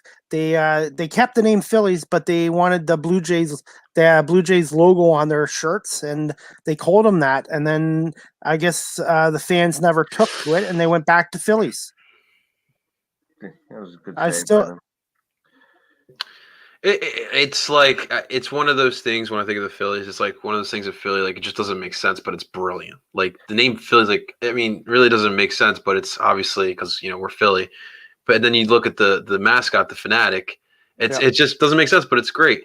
Yep. So this must be Mac talking here, because he's the only one that comes up with this crazy idea. He wants to see the hockey 3-on-1. Instead of being just a one, a breakaway, like a penalty shot. He wants to see a 3-on-1. And you either and it goes back past the blue line and it's over, or if it's a goal. To me, overtime playoff hockey is the best. I hope they never touch playoff hockey overtime, because I love seeing it. Never should. No. I mean, I love the fact that you could go on forever. I will never forget Keith Primo's goal at 2:00 in the morning. I will never forget. Yeah. I had a girlfriend at the time, and she was so angry at me like that because I was going upstairs. I'm like, I can't come to bed yet. This game ain't over yet. And she was, oh my Lord, she was so pissed off. But Keith Primo was drafted by the Red Wings first round, 10th overall in 1990. He just never lived up to his expectation. He had so much potential, but he was an okay player, but he just never lived up to his reputation or what he was supposed to be like. He was supposed to be almost as good as Eric Lindros. Right. And he just never panned out. And then it was the same thing with like when he went to Hartford, and stuff like that, because he was an old Hartford Whaler. One of the last Hartford Whalers on in the league. Yep. So when did that move happen to Carolina? Was that the 90s? I think after 96, I believe it was 97 they moved to Carolina, I believe. It's unfortunate. I wish they can come back, but it'd be weird to see that. They had great. I liked their uniforms. I liked their colors. I liked their gold song. I do think it is a little bit of a violation. Carolina is allowed to rock those uniforms. I'm sorry. I know. They shouldn't be. Just like the Avalanche are wearing the Quebec Nordiques uniforms. This year? They did. Yeah, they wore the Quebec Nordiques uniforms. That's not cool, man. The Washington Nationals wearing the Montreal Expo uniforms. Now, why can't you do that more frequently? That's what I'm talking about. Win the face-off. Get another shot on net. You know what I mean? That's all it is. That's all you got to do. Continue to do that. Look at that. Just went there, get it on net. Bam, done. He stopped the puck again. Now you got another offensive zone face-off. You get it back to the point, back on net again. That's what I'm talking about. That's what you need to do. So close. See, the thing is, though, Chris, if, like, in the NBA, if, like, the Thunder were to wear Sonics uniforms, the Thunder would get ripped apart. Why is in the NHL we allow this to just go I totally agree. Where are you at in your feed there? I am at 8:43. Yeah, okay. You're 15 seconds ahead of me. We can't get these on the same time. You know what, Philly Sports Guy, eventually we're going to have to do these together. Just you and I on a couch watching it, or at a bar watching this, and we'll have cameras on us. That's what we need to do. We need to start getting our stuff over at Xfinity Live or something. Yes. Or you know what? I just need my sponsor, Pepperidge Farms, to come through for me. Because when I'm watching a Flyers game, I love to eat my goldfish. So Pepperidge Farms, I'm waiting for the phone call. Let's get something happening here. You know? Yeah, but you need the face paint too. I think it would go great with the face paint. Well, I did that commercial before. I don't always dress like Nemo, but when I do, I eat goldfish. That's awesome. Have you face painted for the Phillies yet? I know. Oh, Chris, you want to see this? I think it's the best one. I think the best Philly one. Okay, because I haven't seen you wearing the Philly colors yet. Yeah, and this year we were promised the Union Philly Sports Guy, which I'm really looking forward to that. Well, we got to make sure I get the colors right. Yeah, that's right. That's definitely right. Yeah, the Phillies one. There is a video out there. Ooh, that was a nice shot.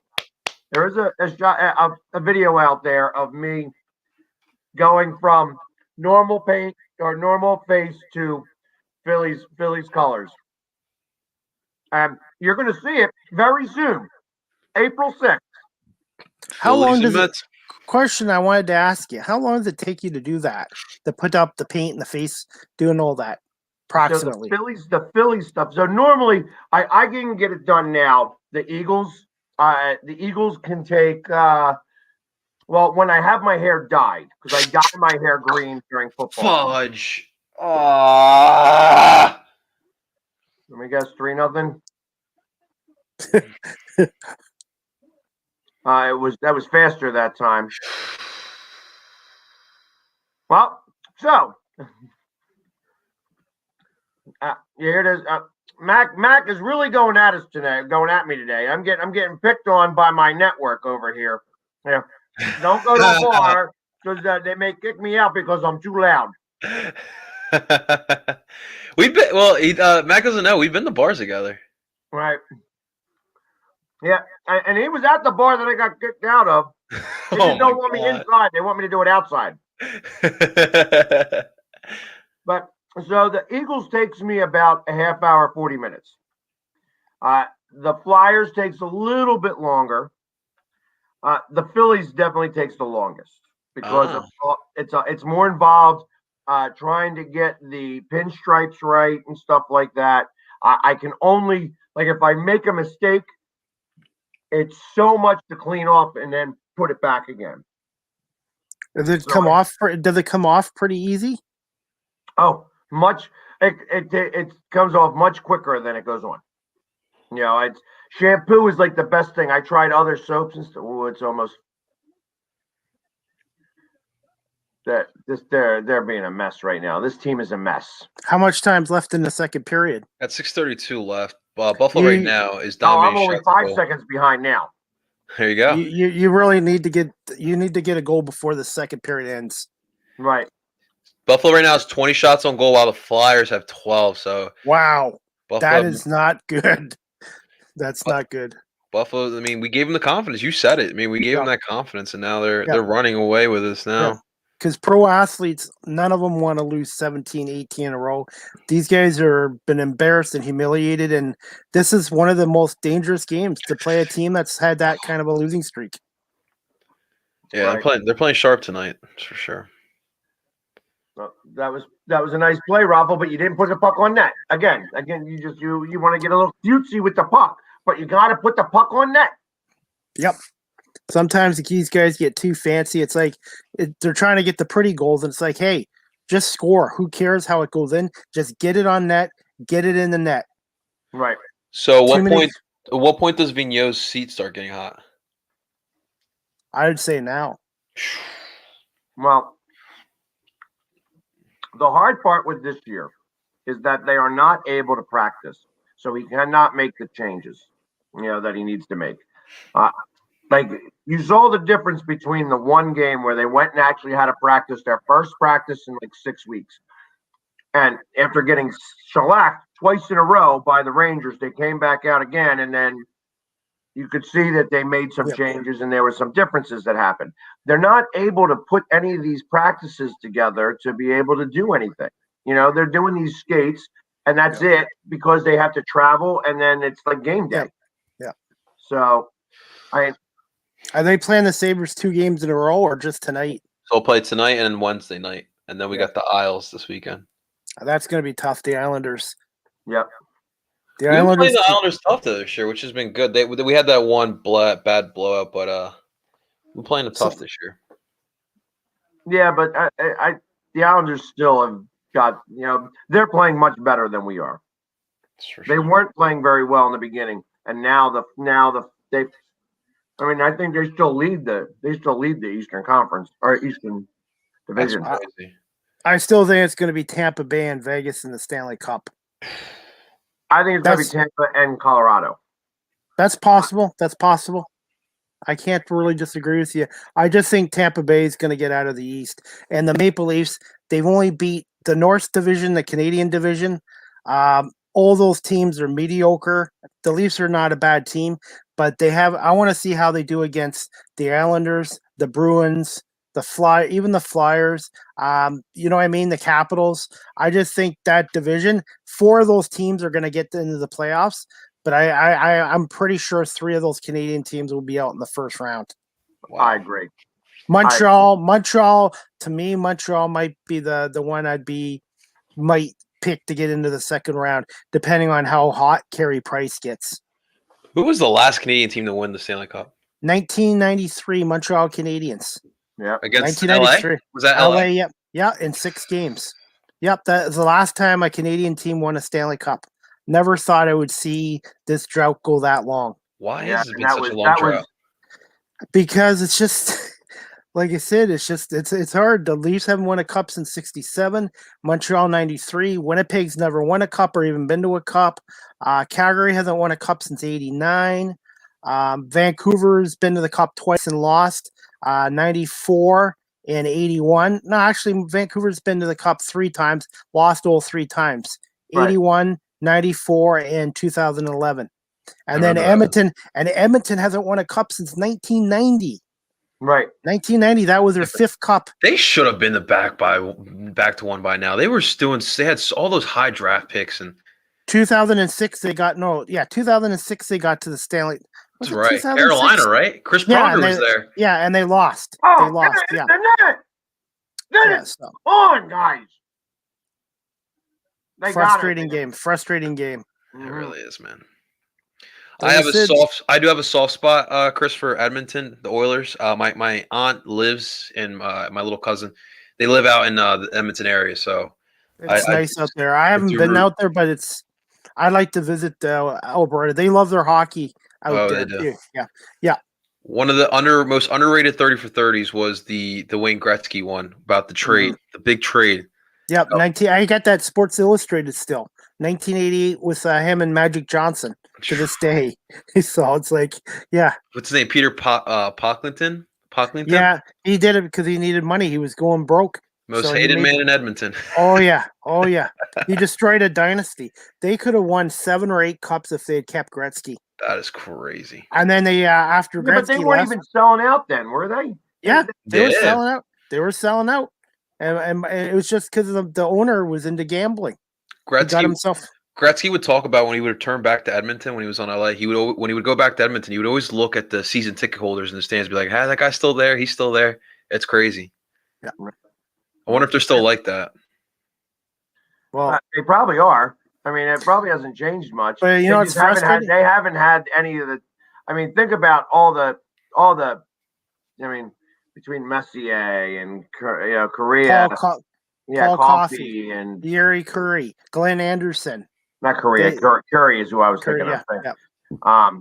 They were stacked. Peter wasn't even that great of a goalie, but he was good enough. That's all he needed to be because they had.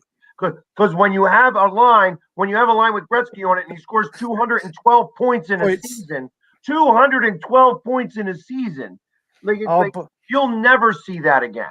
By the way, I had his rookie card back in '79, and unfortunately, back then we didn't think enough to put the cards away and protect them. We played with them on our bike spokes and played with them, and then it ended up getting a garbage. If I had kept that card and kept it in decent shape, you'd be a rich man, man. Man, it's just oh my god. It's crazy. I had so many of his. It's just back in the '70s, we weren't smart enough to hey, we better keep this in mint condition. Back then, he's gonna be that type of great, Yeah, so as good as Connor, but as good as Connor McDavid is, I don't think we'll ever see another Gretzky in our lifetime again. No, never. Yeah, but you know what? It's interesting. They would say that he could see, his peripheral vision was the reason why he was so good.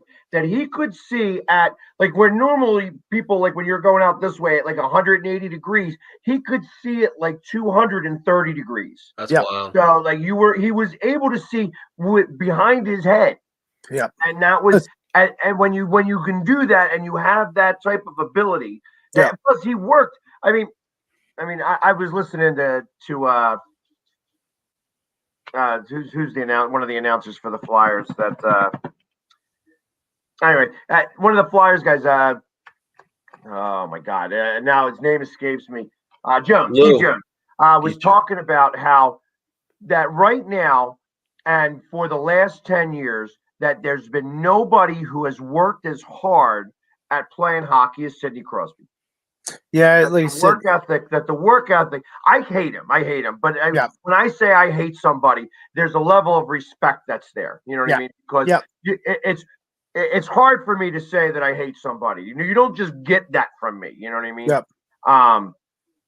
So, but they said that Gretzky worked just that hard. He was, always the first guy on the ice and always the last guy to leave and always breaking plates. Like that's kind of what his thing to do. He wanted to get the puck and have it wrap. He would have the net a little bit loose. He wanted to have it wrap around so that it would sit up in the thing in the corners. Damn it, they got to get these pucks in the net. Those are the things that, as a hockey player, you need to do all the time. I mean, Crosby used to practice on a dryer in his house, where he would just keep putting it in the dryer. You know what I mean? And then he would put it up, like he would make little holes in the dryer, and so just get in the holes. Those are the things. Chris, there's 2-4 left in the second. Still 3-0. 3-0. Yep. Yeah, they really need to get one just to give them a boost before the intermission. You don't want to go to that intermission down 3-0. And they're putting some pressure on it right now, but it seems like the goalie's getting lucky, and they're just not putting the. When you're not doing well, it's continuous. This is the most goals they've ever given up in a single month. January 1993 was the second most. 66. Wow. It's bad. This is where we're at right now. This is where we're at, Chris. Chris is starting to feel where Flyers fans are at right now. Hey, my team's in a rebuild, so like you said. Yeah, but at least you like it's easy because like the same thing when the Sixers are in the rebuild. Like you know what to expect on a night out basis. We're still in a place where we're like thinking like we have a chance. But they're just playing bad. Bad. Yeah, that's true. Because like I said, when your team, it's I know what it's like. Because there was times years ago the Wings were like, come on, and then they'd lose, and I'm like, yeah, it's frustrating to a team that you should beat. But like I said, on any given day or night, anyone can win. Right. Well, and not only that, I mean, it's the Flyers. I mean, like I said, they did happen to beat the Rangers the other night. They were able to put it together. But it's when you're not playing well, it shows. It shows. Yeah. This is and I think about the Flyers going on that 10-game losing streak. And then, then they come out and they get out of it. And then they went on a 10-game winning streak that happened 2 years in a row. And it's kind of leading up to about that same thing. However, this is when this should start. I mean, it should start to be, hey, this is, we won one. Now we're supposed to be playing against a team that we can beat. But they're not doing it. They're not doing it. There's a minute left in the, second period. Well, I think there would be some angry coaches and maybe some players in that locker room. Well, there should be. So let's talk about this. We got about 20 minutes left still on the television station. So we are on Zodiac TV tonight as well. So we've been on here for the last 2 hours, and so talking about if the Flyers were to do a sale. Where would be some landing spots for Voracek, for Giroux? I mentioned the other day out loud that I thought that it might be time, for Giroux to go to a cup contender. You don't want to trade him to an Eastern team. You want to trade him to the Western team. Unless you get such a great deal from an Eastern Conference rival or same team in division, I would send, if you do make those trades as a seller, I would sell them out to the Western teams. Yeah, the problem is that first off, I don't believe that the Eastern teams have the cap space. Like the first team I think of is, like, I thought of Montreal. That Montreal, Giroux on Montreal or Voracek on Montreal could make them somebody who would now be all of a sudden worthwhile in the playoffs. Put all that speed with a little bit of seniority out there, and you might actually have something like that. I think that's what Montreal was missing last year against the Flyers. That you could tell them they had the speed. They had some of the talent. I mean, Suzuki was all over the Flyers. The problem was he was playing 35 minutes a night. And Yeah, and he played his junior hockey here in Guelph. I've met him and had my picture taken with him. He's a nice. He's not a kid, but he's only 20 years old. He never even went to the AHL. He jumped from the OHL, which is a junior A league, 16 to 20-year-olds, right into a men's league. Like a lot of these guys, unless they're special talents, go into the AHL before they go into the AHL. But this kid is special. And I suspect if Philly was looking to make a trade with Montreal, they'd be probably asking for Nick Suzuki, and I cannot see Montreal giving up Nick Suzuki because I think he's going to be one of their. That wouldn't make any sense for them, actually. Like I agree, yeah. You're not gonna get Suzuki for Giroux. No, that's not how that would work.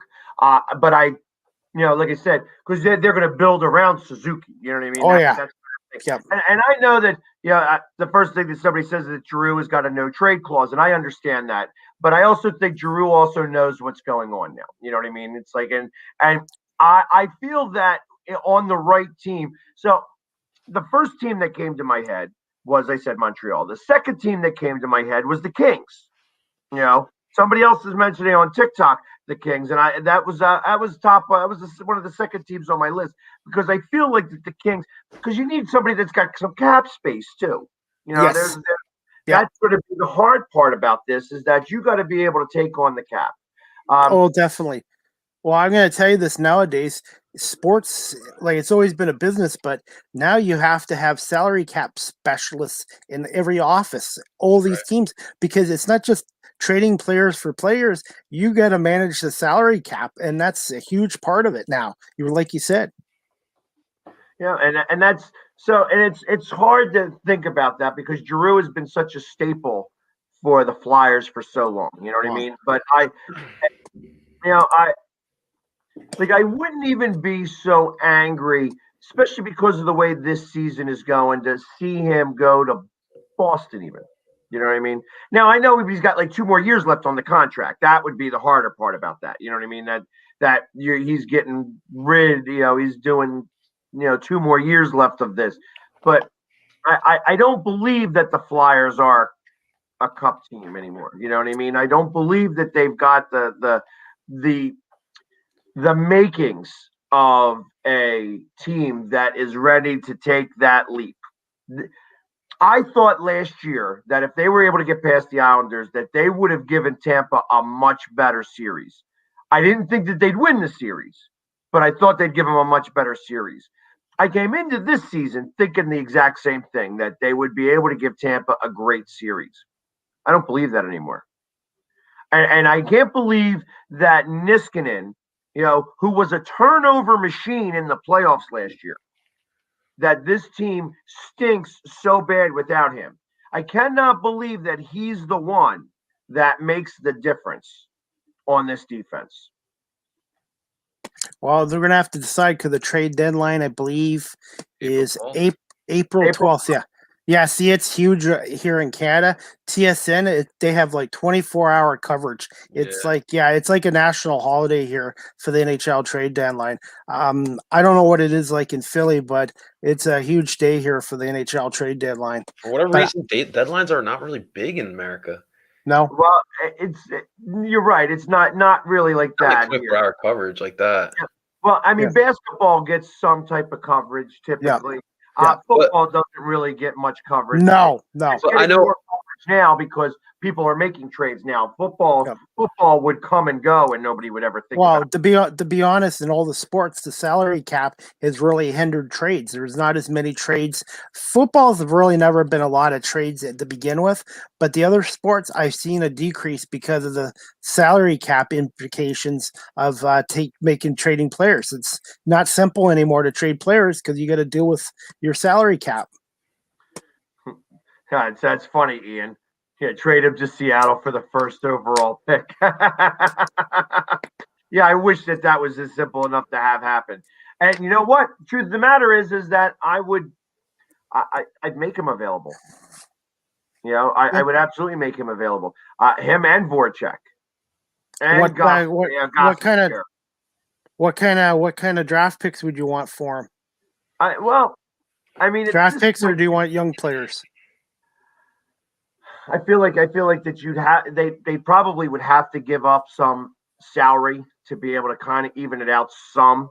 You know what I mean? So you'd have to get someplace. You'd probably wind up taking an aging player too. You'd probably get a lot of youth and somebody who's got a dead contract. You know what I mean? Just so that you would have to, you'd have to even out the numbers there. You know, but again, I'm just not sure what you know. I'm not sure if you're able to make it happen because ultimately, like I said, it's one, he's got to agree to it. So this has got to be a place that he can go. You know, and I think about, like I said, I think about the teams that have the salary cap space. There's not many. The Kings are one.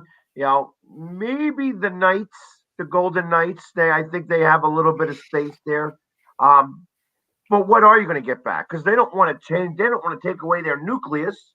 They want to trade the guys that are in, you know, on the third and fourth lines that can't move up. You know what I mean? And that's. So you're going to have to go with draft picks. The problem is those draft picks are going to be in the lower part of the, you know, so what are you going to get a high? Can't get a high second round draft pick because there is no such thing as a high second round draft pick. The high second round draft pick is their first round pick, you know, because they're going to be playing for the cup or close to it.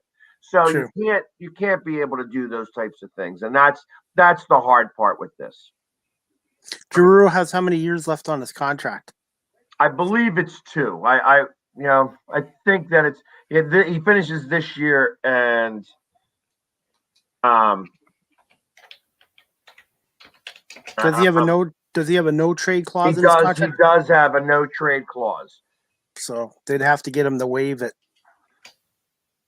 which would cost him money. Right. And it's as I'm looking it up right now to see how many years he's got left. I want to say he's got 2 more years. Oh, really? Just 1 more year. So he's you know, his base salary is 7.2. Next year he's only got $4 million with the $1 million signing bonus. That's not too bad. That's not too bad. He's a cap hit of 8.275, but he's only getting his base salary is $4 million with the $1 million signing bonus. I do agree with you that if they're not going to be going and thinking they're going to be a cup contender or have a long playoff run, now might be the time to do this. Yeah, well, I agree. Yeah. Especially because it's because of that, and then I want to check out Voracek. I want to see where he's at. He's the other one that's making a lot of money. That Jacob Voracek, pull it up. There we go. And he's got a few more years to go. He's got his base next year his base salary is $7.5 million. Ouch. Especially when the cap's going to go down next year. Yeah, he's going to be 13% of the cap hit for the Flyers. Ouch. Yeah, because his cap hit is 8.25. Wow. Because it's and then like I said, his following year and I don't understand. He's got a cap hit real high, but the base salary is so low. You know what I mean? I don't understand it because he's only getting paid 6. He'll get 7.5 next year. This year he's only getting 6.25 million. But where are the Flyers? So he's a much harder guy to get rid of. Where are the Flyers overall with their salary cap? Do you know? They're like exactly. A spot, I think. I'll be able to pull that up here. I get all this stuff from Sport Track.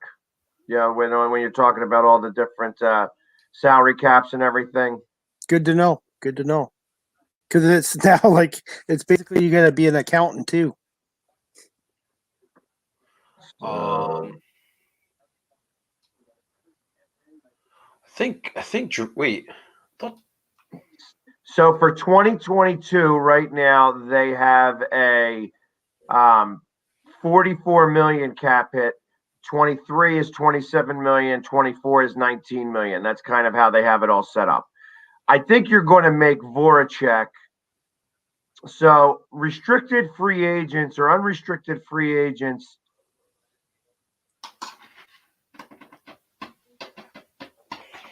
Are they showing this is 2020 is like Oscar Lindblom's making 3, 8.27. Kevin Hayes is making a lot, and then he's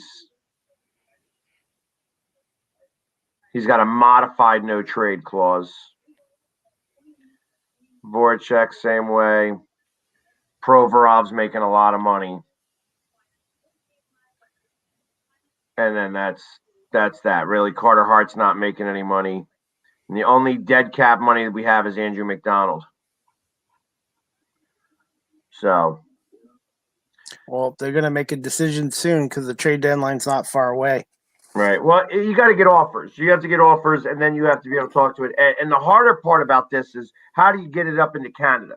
Because you got to still do the 2 weeks, right? Well, no, the government here has decided to help out NHL teams in Canada to cut this quarantine to 7 days now from 14.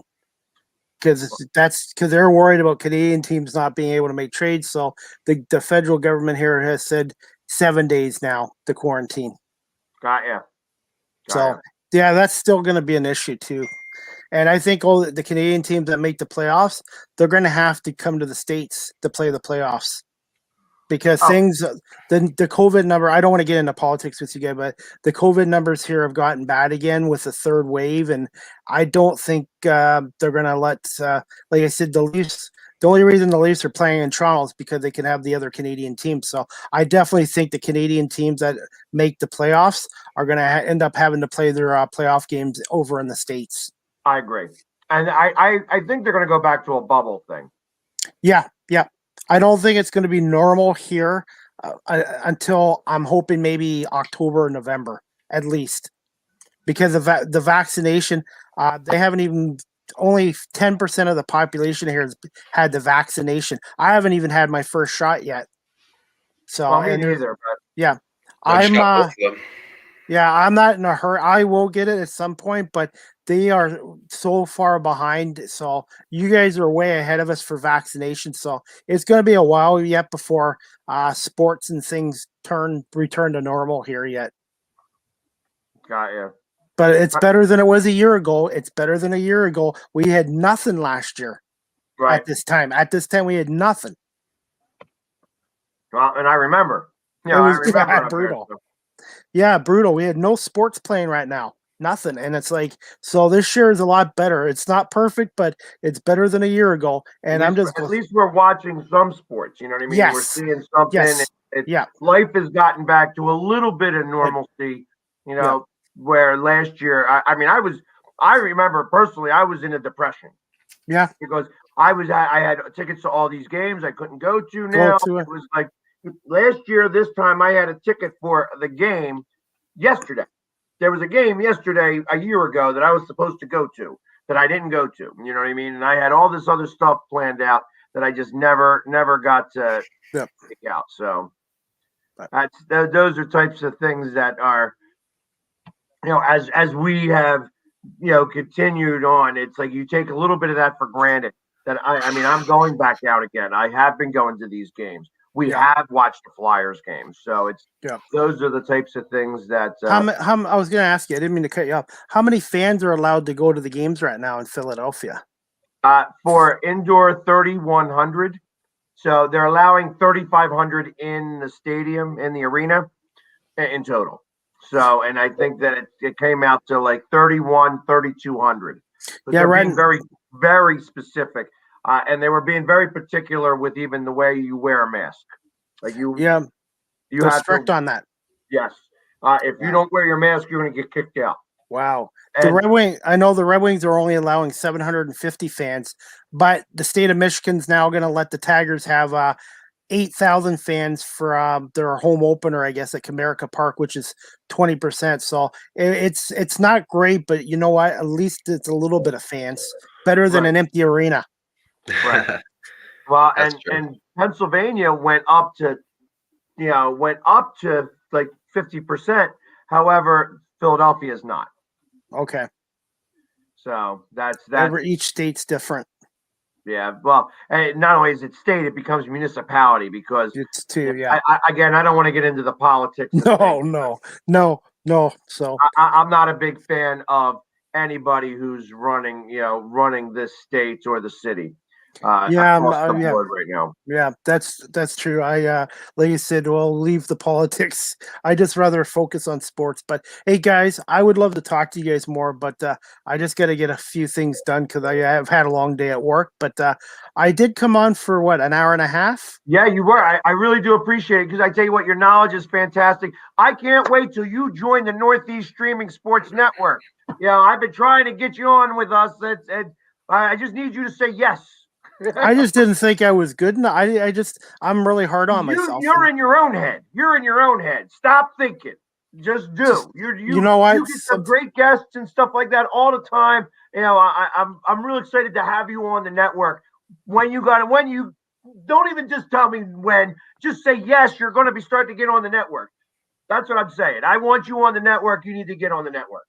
Well, and you've helped me out too, Jamie. I always mention on my podcast that you helped me out with StreamYard because people were impressed with my my graphics and stuff like that. It's helped me with my interviews because now I don't have to look at a piece of paper when I'm talking to someone. I can put all my interview questions right on a screen. StreamYard has been a lifesaver, and you guys have, especially Jamie, you've been a big help. You've helped me out with stuff like that. So I think I've come quite a ways the last few months. Well, I agree. And like I said, I love watching your show. You can find him at 30 Minutes with CDP.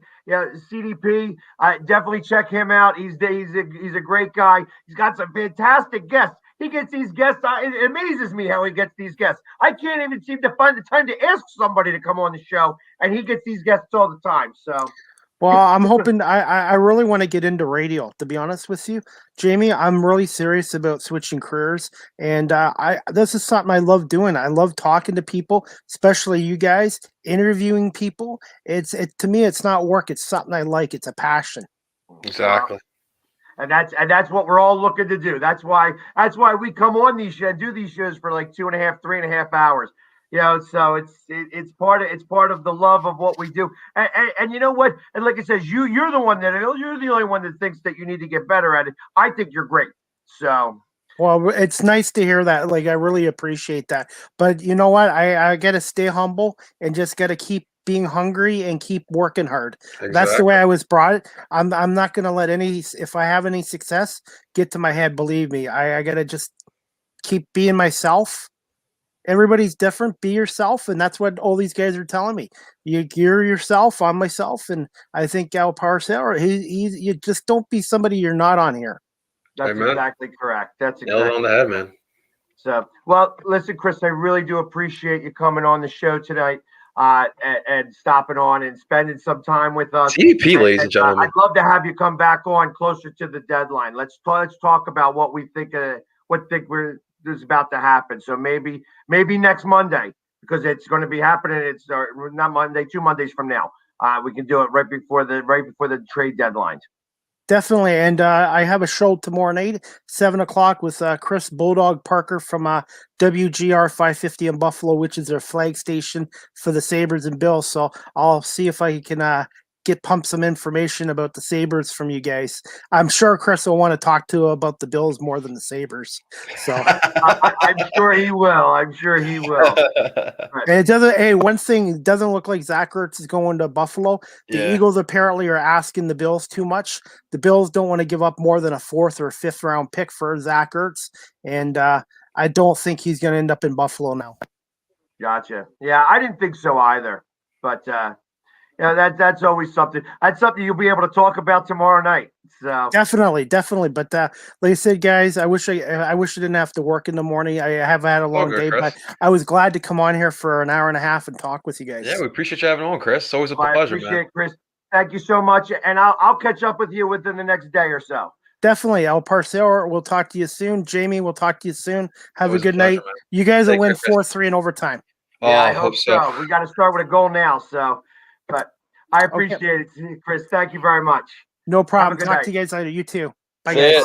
See ya.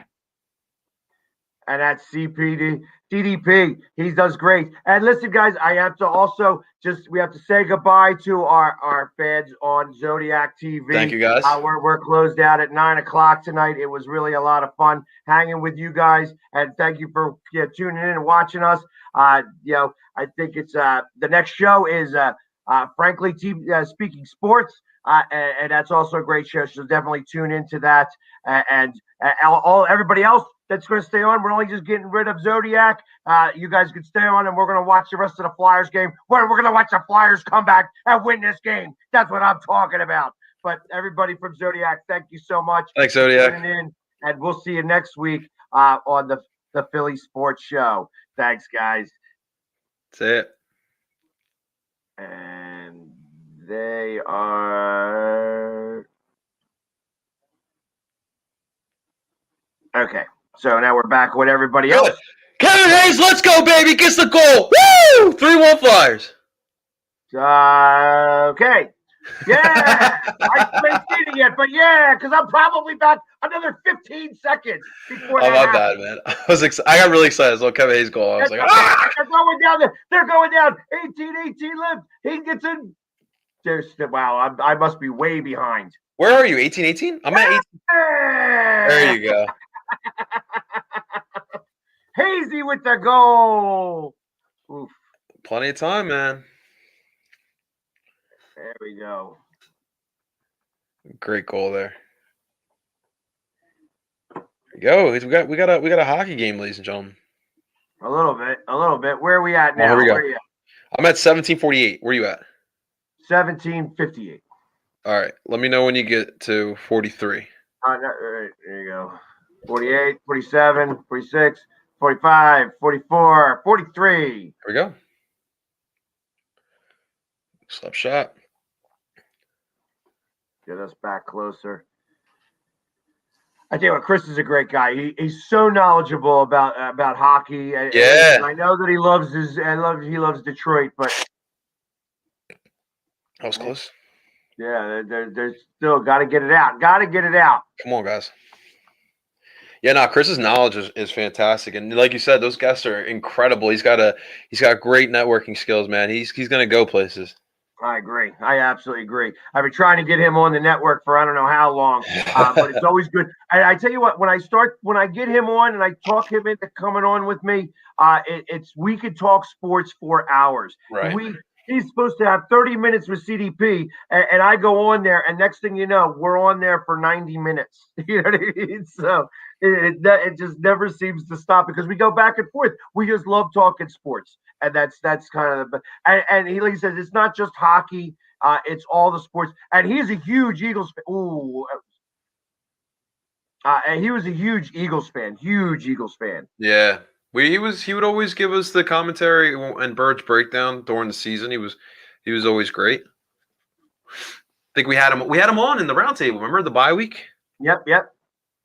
And like I said, he knows because he knows a lot of stuff. And then, like I said, he's only been getting like you said, he's like, I just didn't think I was that good. But like he's amazing. He's amazing at doing this, and he's the only one that doesn't know that he's a rock star. You know what I mean? That's awesome. Keep going, man. Let's go. Oh, there's no stick. Yeah, we got stickless, man. Come on, guys. Pepperidge Farms. Hey. Pepperidge Farms. I'm still looking for you. Pepperidge Farms. This is a Pepperidge Farm goldfish timeout.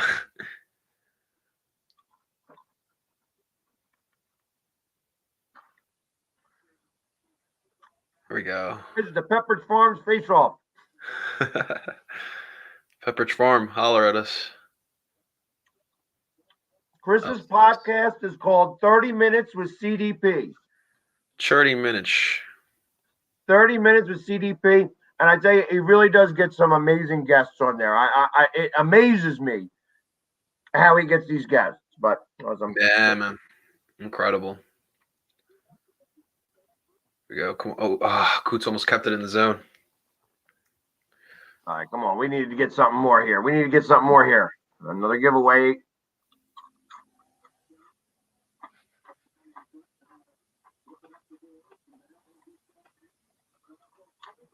So Carter Hart, just a heads up for everyone out there. We didn't talk about it in the pregame, but Carter Hart is in Philadelphia for this series. Vigneault's going to give him 3 days of practice to try to figure this out. I mean, obviously, I don't think that's enough. I feel like he's not just the main problem, but it's good to see that Vigneault is he's still prioritizing Carter Hart's development and allowing him to stay back in Philly for 3 days should be a big help. So he should be available for the Islanders game. I'm really excited to see what he's going to look like against the Isles. Hopefully, these 3 days help him, man. So what's Lyons backing it up? Lyon's on bench right now. So we might I don't know how I feel about that. I really don't. Yeah, so we might get Moose for 3 straight games. I expect it.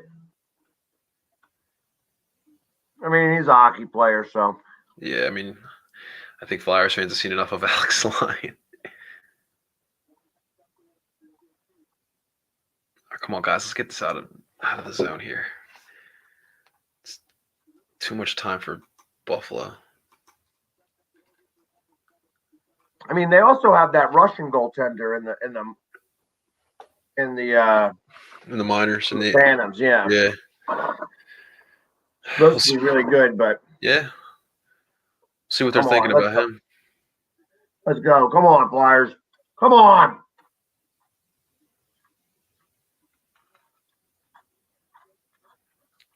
Keep shooting, guys.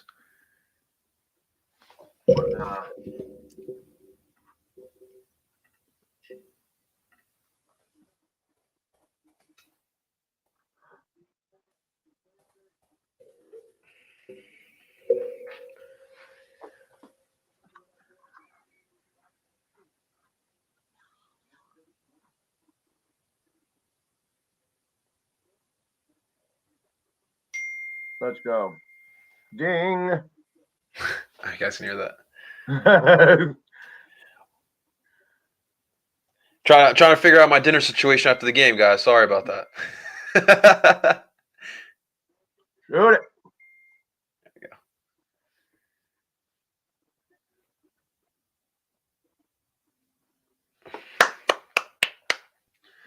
Come on, boys. 12:43 left. Plenty of time. 2 goals at least. Come on. They need something to happen. Somebody step up. This is a good time for your boy Voracek to step up. All right. So, just in case anybody is interested, I mentioned this before, and I know I still got them up here now, so I'm going to do it one more time. We have 10 spots left. 10 spots left for these jerseys. Let me show you the jerseys. Did I get rid of the jerseys? No, I didn't get rid of the jerseys. I did get rid of the jerseys. Sorry, I got rid of the jerseys. Let me see if I can put them back up here again.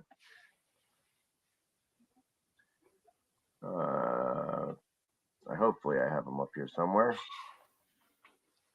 I have that. That ain't going to help us none, but I have 3 jerseys that you could possibly win.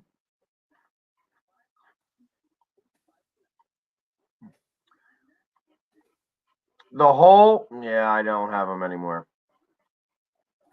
All right. So I guess I got rid of them. Sorry. But you could win the whole Legion of Doom line. Flyers jerseys, $30. There's only 30 tickets being sold. I just got notification that we have only 10 spots left. 10 spots. So if you are interested in doing it, Venmo me tonight because they're going to be gone before Friday. Friday, we're going to have this drawing. And like I said, this is benefiting the mom and pop shop COVID relief fund. This is something that's happening in my hometown of Delaware County. And we are helping out different shops to do, to get just every little bit helps. There's still so many different, small businesses that are affected for COVID. So we want to make sure to do as best as we possibly can for the community. So I'm going to keep that up there for a little bit there. Like I said, $30 can win you 3 Flyers jerseys. Eric Lindros, John LeClaire, and Mikhail Renberg all 3 of those jerseys. You win all 3. $30 per ticket. There's only 30 tickets being sold. So you have a really good chance of winning. We didn't want to do too many of them. We didn't want to try to sell like 500 chances, to do this. We wanted to keep it small. So $30 and you could buy your chance to win the 3 jerseys. It's definitely worth it, guys. I had to stop for a second because they were shooting the puck on net again. Do not want to see this go to 4. I think they're just re-showing the goals for Buffalo. Well, now they are now, but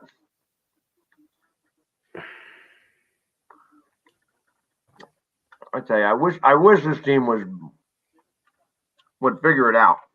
I know. This team has a lot more talent. They have a lot more talent than they do. They should be playing better than this. But it's just like tonight was one of those games. It's like the same things, like not covering gaps, not being, as aggressive, not shooting the puck. Not playing 60 minutes. Yep. We'll see here. I mean, we got 10 minutes, right? Under 11, under 12. I'm sorry. Let's go. Move the puck. Move your feet. Let's go.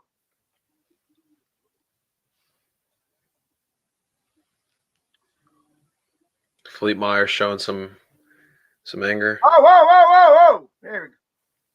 Back again.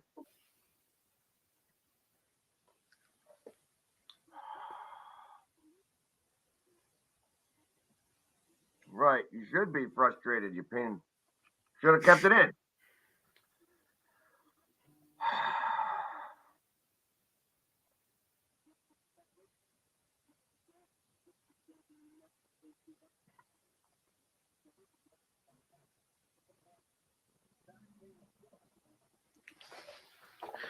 Go.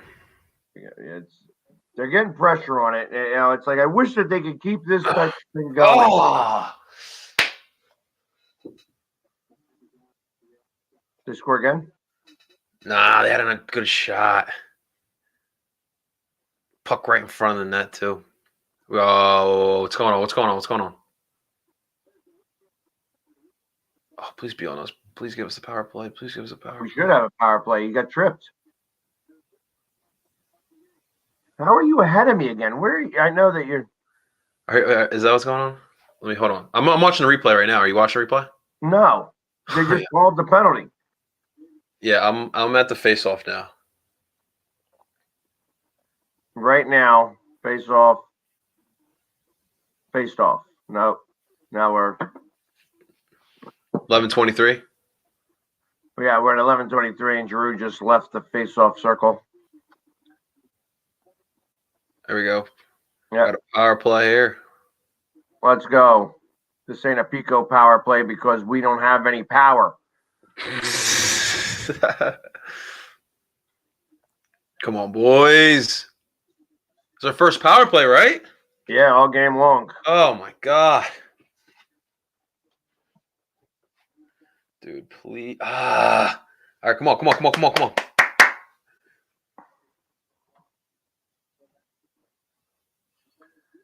Come on, guys. Get a goal here. Come on. Puck's on goal from the point. Let's go. Nice. Come on.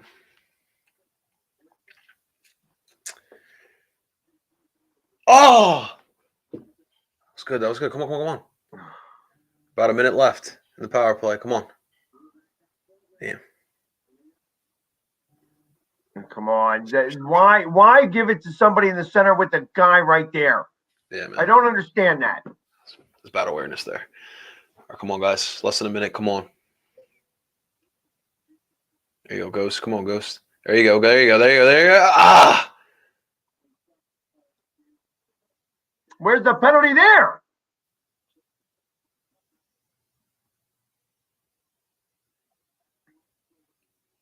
Guys, come on. We got 20 seconds. Come on. 20 seconds. How do you get so far ahead of me? Now I'm at 20 seconds. I'm He's at still like 940. 2 seconds ahead of me. Amazes me. I don't even do anything.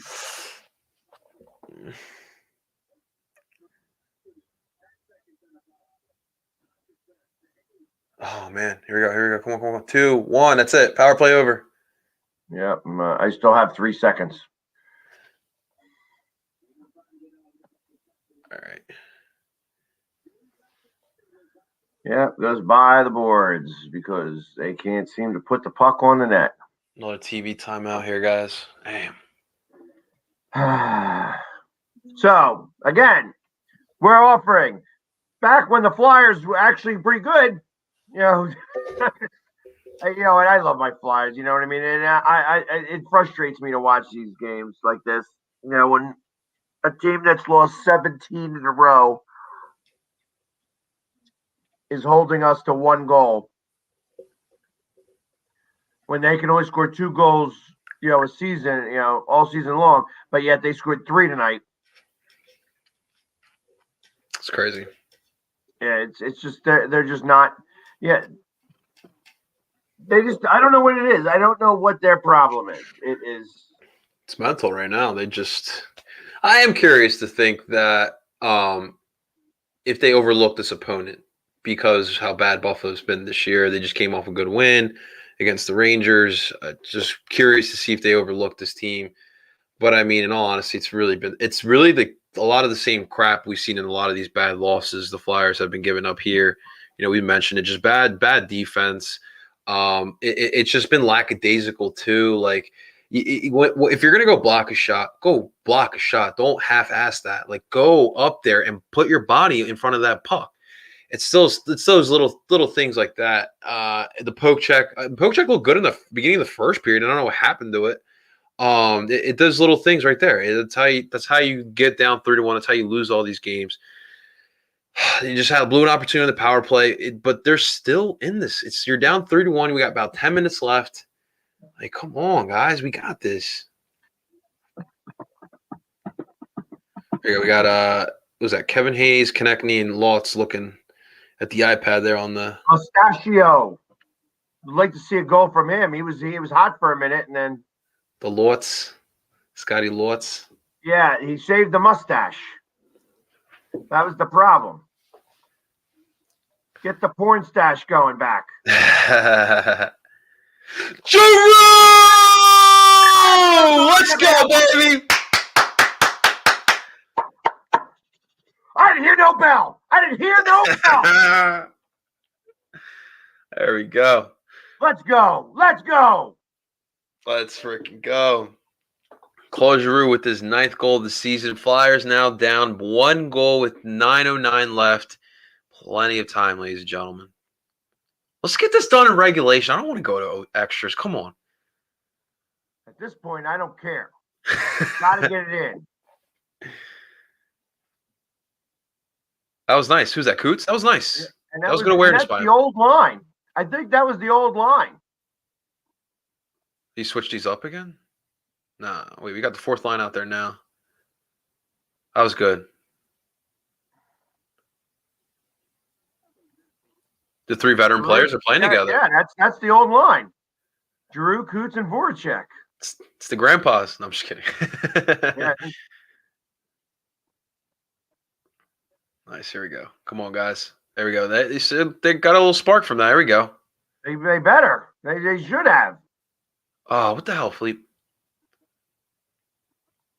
Here you go. Ah, come on, Philippe. Control the puck, bro.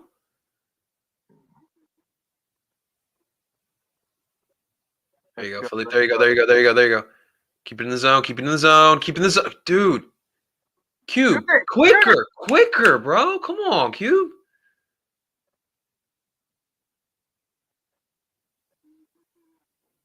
You gotta be quick with that.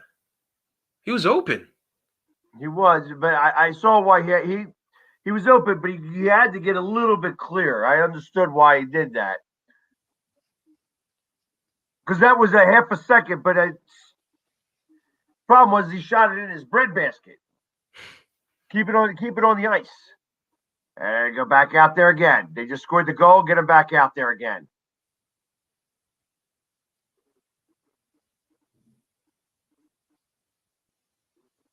Get him.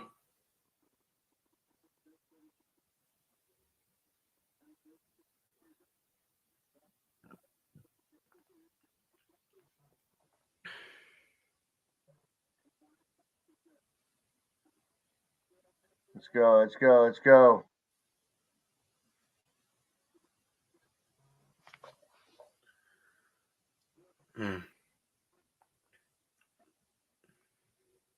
There you go, dude. I'm loving it right now. They're keeping the puck in the zone, man.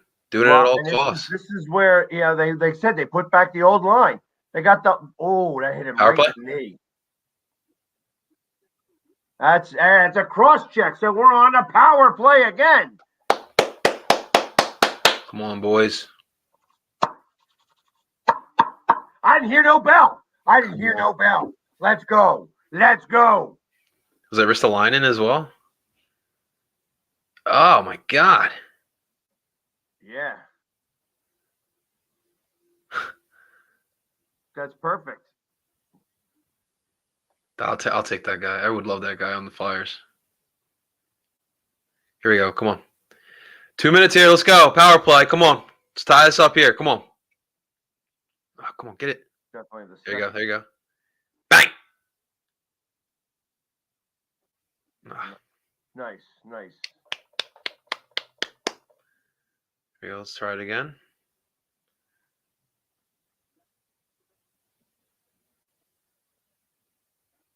Ooh, he's in trouble. Nice. Dude, this Flyers team is different in the third period. Wow. Oh, that was close.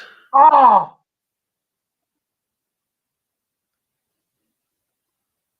Keep it in zone. There you go. Come on, get some movement, guys. Ooh, Sandy.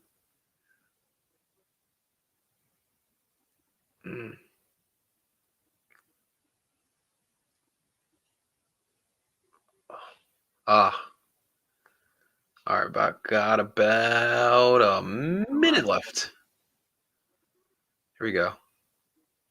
We ain't done yet. I didn't hear no bell. Let's go. Yeah, that's what we wanted. We wanted to get this line back out there. They're on fire right this second. There we go. Nice. Use that wall.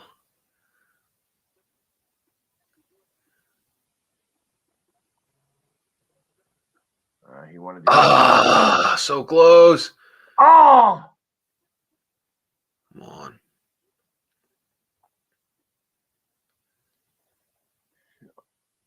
Putting this goalie to work. Yeah, I saw that. He wanted it one time, and I keep hitting off that guy's leg. He's going to be hurting. He tried 6, to get it. 5, 4, 3. It's okay. Keep the pressure. Keep the pressure. Power Keep the pressure. Okay. Oh, shoot it. Here we go. Buffalo on the quick counterattack and miss. Listen, we didn't get a goal, but there were some good opportunities there. I'll take that. Just gotta keep going. Keep applying that pressure. He was on a late shift there, so. Oh, that was nice. Come on. Let's go. He's only been working 3 lines too. What have you done for me lately, right? Yeah, well, you got to keep him 3 lines. You got to run a short bench now because obviously you need these 2 points. You can't. Yeah, man. Offsides here called on the Flyers. Here we go. TV timeout. 4:58. Plenty of time to get this. You just need to get this goal. Send it to overtime. Absolutely, and we're gonna do our last station identification of the evening. So we'll be back in 90 seconds. Let's go, Flyers!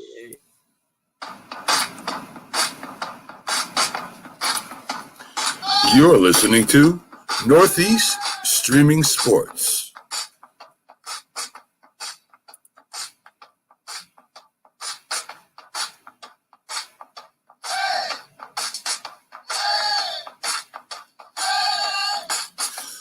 A group of independent podcasts came together under one umbrella to give you a network that streams from Northeast, New York, down the East Coast to Louisiana, and across the Atlantic Ocean to the United Kingdom. Northeast Streaming Sports streams live on Facebook, YouTube, and Twitch. Can be seen on Twitter and Instagram. Audio carried on Spotify with our own website. For the best sports information, updates, commentary, and entertainment, SportsScope, TGI Sports Talk, The Safety and the Sports Writer, The Philly Sports Guy, The Mac and Jack Sports Show, Stu's Wrestling Podcast, Four Stripes on Ice, Talking Baseball with Sal and Gioletti, Unscripted, The Big Shaw Sports Report, Frankie C Sports, Fantasy Football Face-Off, 12 shows and growing. There's one place to get your sports on Northeast Streaming Sports.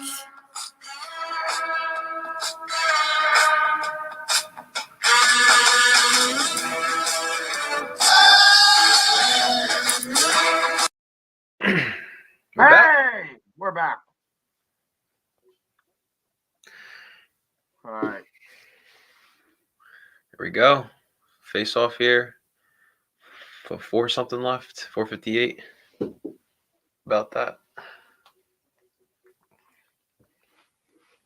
Want to make sure I'm caught up with everything because it seems like every time I go.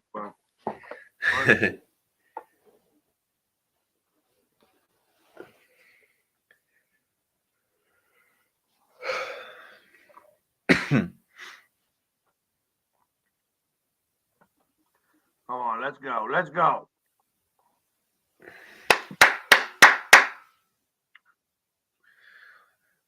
Flyers winning the shots on goal in this period. It's 12-7, so it's always good. And they're leading now 32-30. They got back. They caught up back in that category.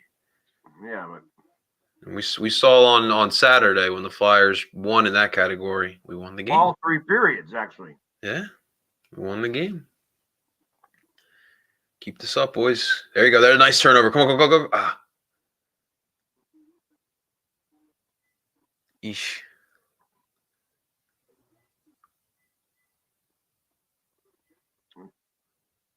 Stick with him. Oh. Where are you at?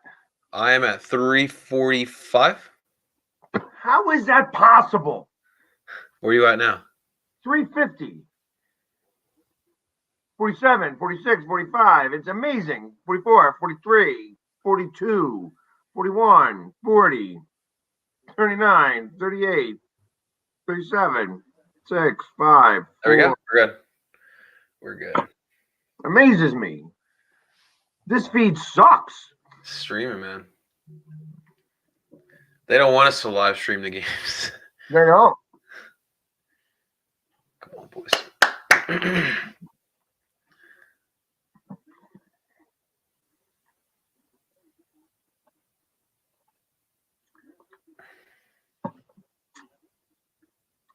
Let's go. Let's go. There you go. Come on, guys. Nice. Come on, keep applying the pressure. Just keep applying. Hey, nice hit. A little hit. Yeah. A little hit. Come on. Get it, Ghost. Offsides. Go, boys. Under 3 minutes now. We're getting to the nitty gritty.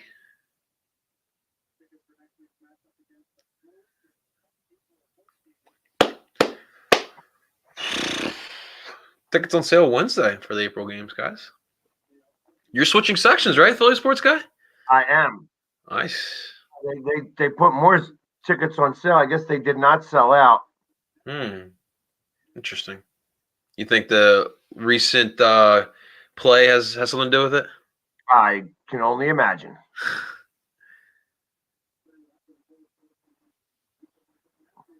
Come on, guys.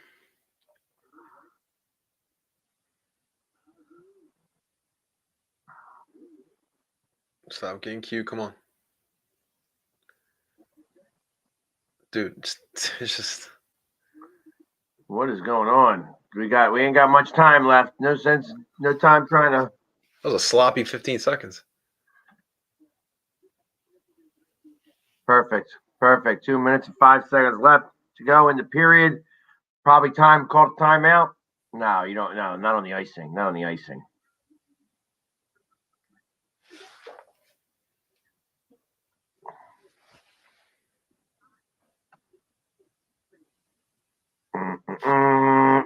Hey, do do do do do do.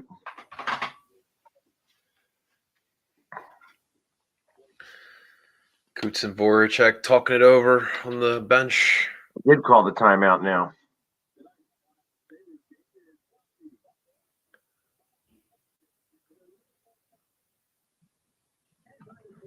You gonna make Buffalo one of your trips one of these days? Well, they're not letting any fans up there. Oh, right, in New York, right? Yeah, well, not. Wait, that's not, so weird. Because Bills had fans in the stands. They did. I guess because of the indoor thing. I guess so. And actually, the Bills did not have fans in the stands. I thought I saw them in the playoffs with the Colts. And maybe for the one playoff game, that was it.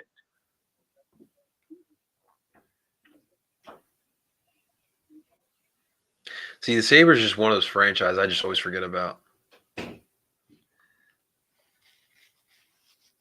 Yeah, I mean they have a storied history. Right. But wasn't they emptied the net? It's 6-on-5 now. 2 minutes and 5 seconds left to go. Let's go. I want to see a goal. Let's go. Here we go, boys. Come on.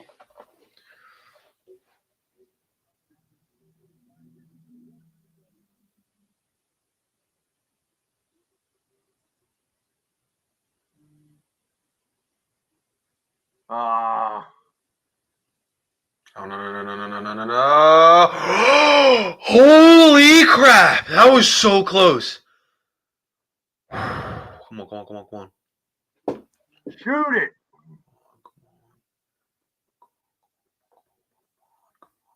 Need to shoot it. Guys, come on. Yeah! Let's go, baby! Oh! Let's go! 129 left. Flyers get it. All the way back down 3-0. Tie this game up. Let's Holy go! crap. Man, this season's going to be a freaking heart attack, Philly sports guy. Woo! This is Buffalo. This is Buffalo pooping the bed.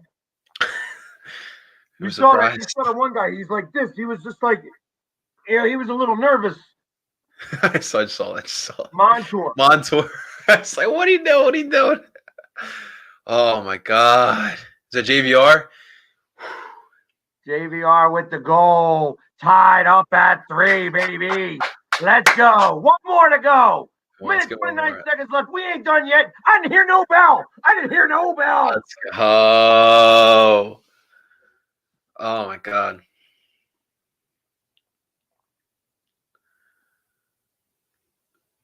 Dude, there you go. Come on. Oh, that's what I'm talking about. Let's go.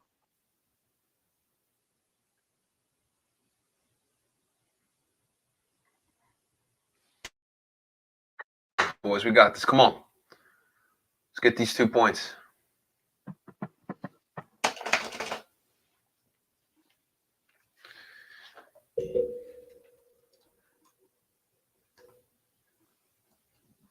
$50 seconds. Good save.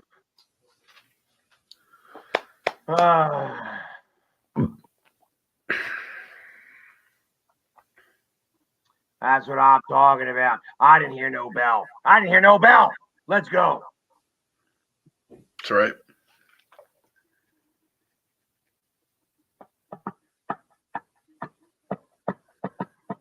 Let's go, Flyers. Here we go. If only we could be there. Exactly. All right, 30 seconds. About 30 seconds left. Well, you can't be turning over the puck. Cannot be turning the puck over now.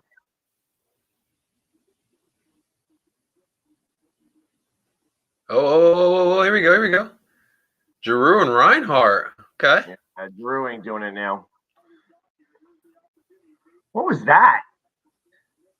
Oh, so close. I would have ended it.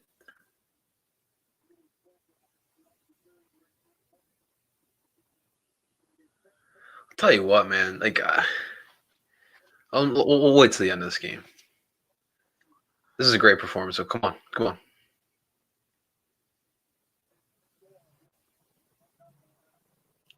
Yeah, it is a big goal in this game because they'd be losing if they didn't score it. That's right. 10, 9, 8, 7. Come on, one quick rush up ice. No, I guess not. You're going to play for overtime. And we go to overtime. Extra hockey tonight, ladies and gentlemen. Flyers giving us a little bit more. So let me ask you. I was going to ask you. Are you planning, if they allow us, to go to an away Flyers game, if it's allowed at that stadium? So if by chance I have the opportunity, I do have a normal job, a day job, and that day job is also has a location in New Hampshire. Oh. If by chance I could be up in New Hampshire during the time when the Flyers would be playing Boston, I would go to a Flyers game up there if they were allowed to have fans in the stands. This season, probably not. So last year before COVID, right before COVID, I was in Washington, and we spanked Washington that game 7-3. That's right. So I love going to away stadiums. I had one guy in Washington wanted to kill me, and he was a monster. That guy was a beast. And he's like, shut up. And I'm like, no, I ain't doing nothing. You ain't got nothing on me. Let's go Flyers. You know what I mean? But and then I come to find out that the Zamboni driver there in DC, he's got an Oscar Lindblom shirt on. That's funny. Like a purple Oscar Lindblom. Did you see that? He just kind of dropped there. Yeah. Tripped on the red line. Yep. That's huge, man. That's absolutely huge. Let's finish this, boys. Come on. So Coots with the goal, not JVR. Looked like JVR had knocked it in, but it was Coots. Okay.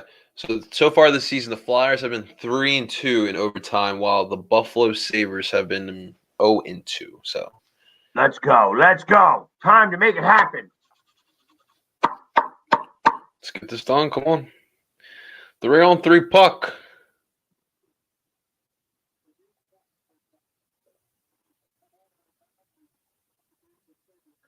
Go. Let's go, baby. Come on. Let's get this dub.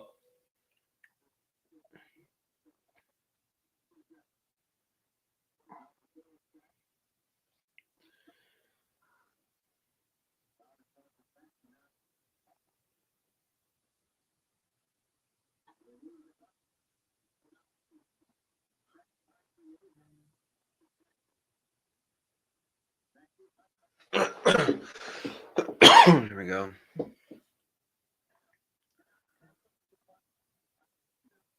Let's go. It's a 2-on-1. Let's go. Let's end this game now. Come on.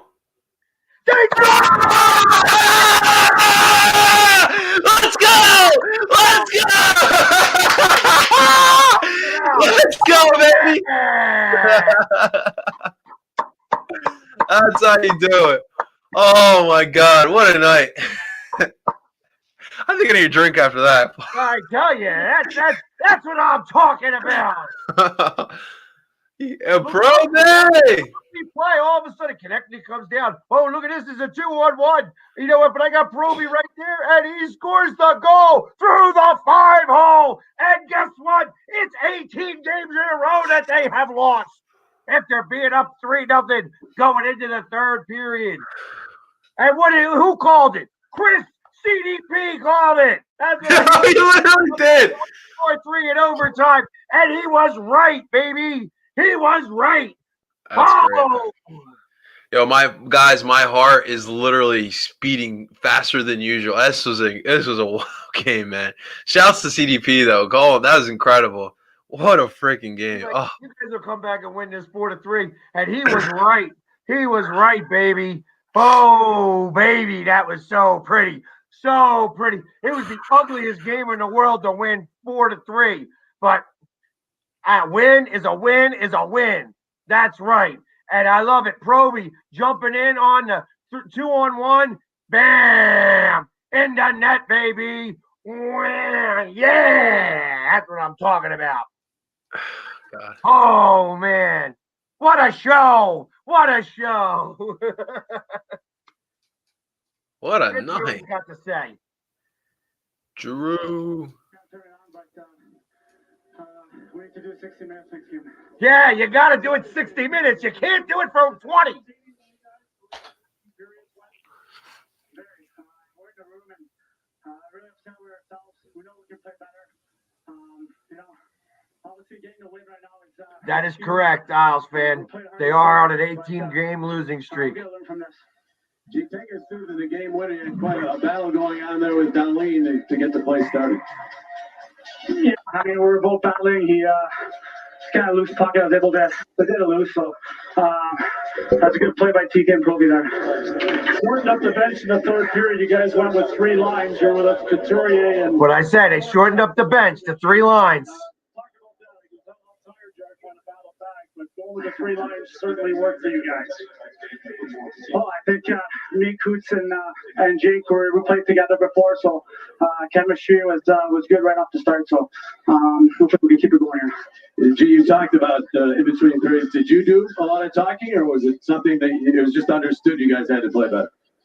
No, I mean I didn't say a word. We had a lot of guys that spoke up, and we're able to answer. Guys like I don't know if everybody's listening. I'm listening to Giroux talk right now. I'm sorry, guys. That's good leadership right there from them.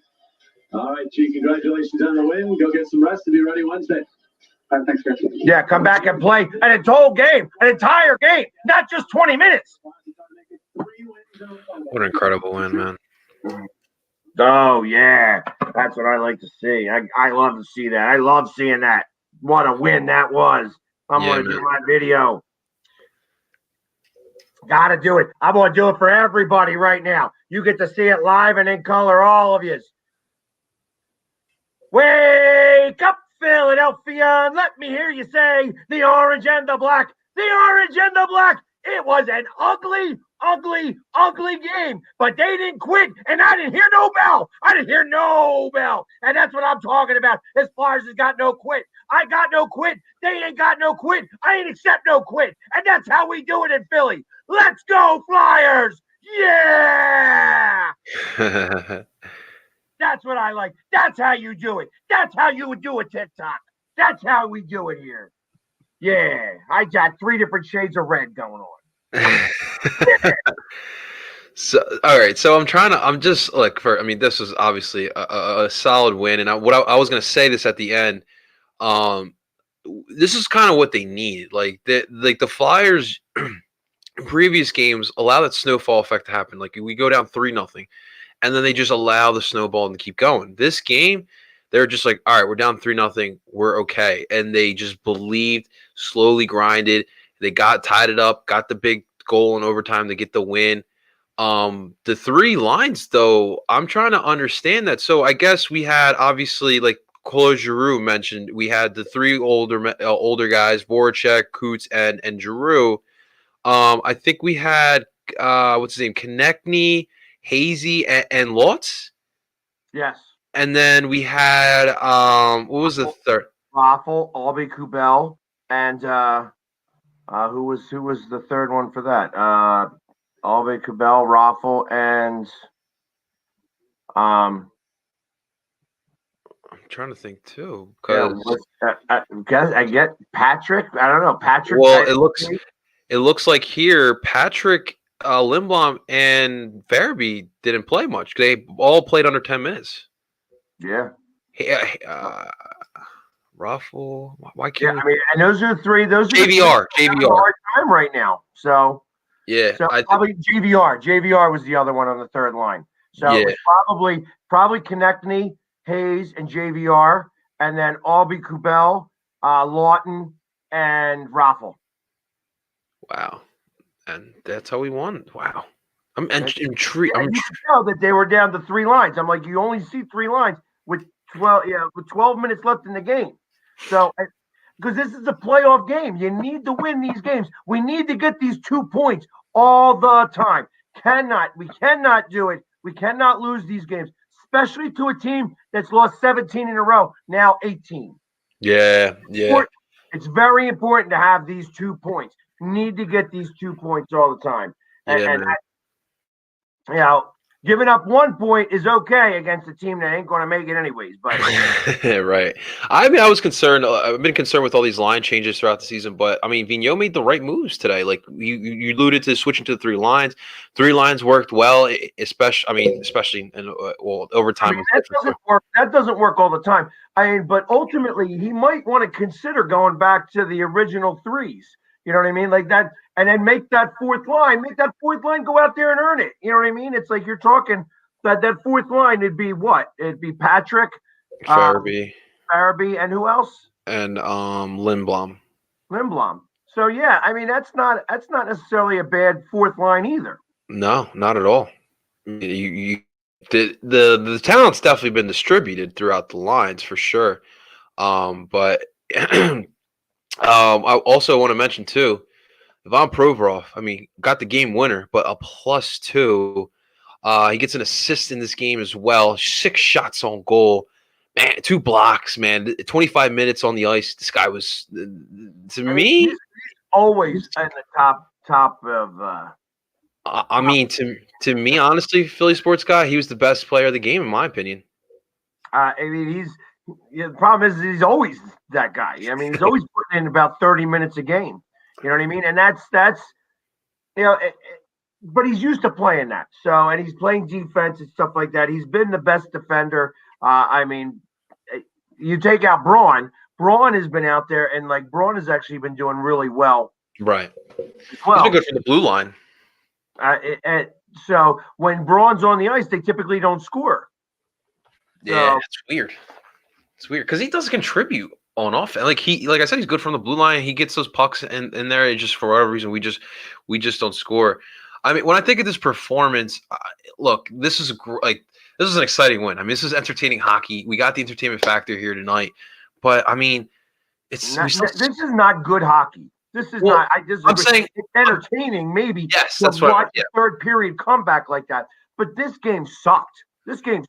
And they got it. I mean, Drew said it. You got to play the whole 60-minute game. You can't have this. We're not going to do this against the Islanders. We're not going to do this against Pittsburgh. We're not going to do this against good teams. We're only going to be able to play this like this against bad teams. Right. And if we're going to continue to do this, we're not going to be in the playoffs. Yeah, man. Like I said, this game was exciting, but like we saw the same mistakes. Like I said, we were down 3-0 to a team that lost 17 straight before this game. So you get down to the 3-0. You're seeing the same things. Bad defensive adjustments. We're not clearing up gaps. We're not shooting the puck. We're not putting the puck in that. We just saw the Flyers took advantage. Flyers dominating the shots on goal category. We had 36 to Buffalo's 32. That's what kind of slowly turned the game around, but. Man, back-to-back wins. That's also another thing we're not talking about. That's big as well. That's how you gain some confidence. But these mistakes have to stop because you just said it. There are better teams in this division. We're going to play a better team this weekend in the New York Islanders. And we all know that you make mistakes against the Islanders, you will pay for those mistakes. So this good win. You got to come back on Wednesday and get this win. And I don't want to see overtime. I want to see this get done in the 3 periods. And this better. And it needs to be a commanding win. It has to be a commanding win. You got these back-to-back wins. Get yourself a commanding win. Feeling good against the Islanders. And we'll see what happens this weekend. But we just got to build off this. That's all I'll say. This was an entertaining game at the end. Being able to come back down 3-0, get that overtime. And that goal by Provy was nice. Getting that 5-hole there. Right. But these mistakes have to stop. We cannot keep shooting ourselves in the foot. And how about that? And how about the fact that they were able to do a 2-on-1 at the end of the game? How many 2-on-1s did we see this game that they couldn't execute at all? They needed a defenseman to get in. That's crazy. That's what they needed. And a very talented defenseman. Yeah. Yes. It was really way. Just like I said, it was It was a good third period. It was a very good third period for them, but it's not.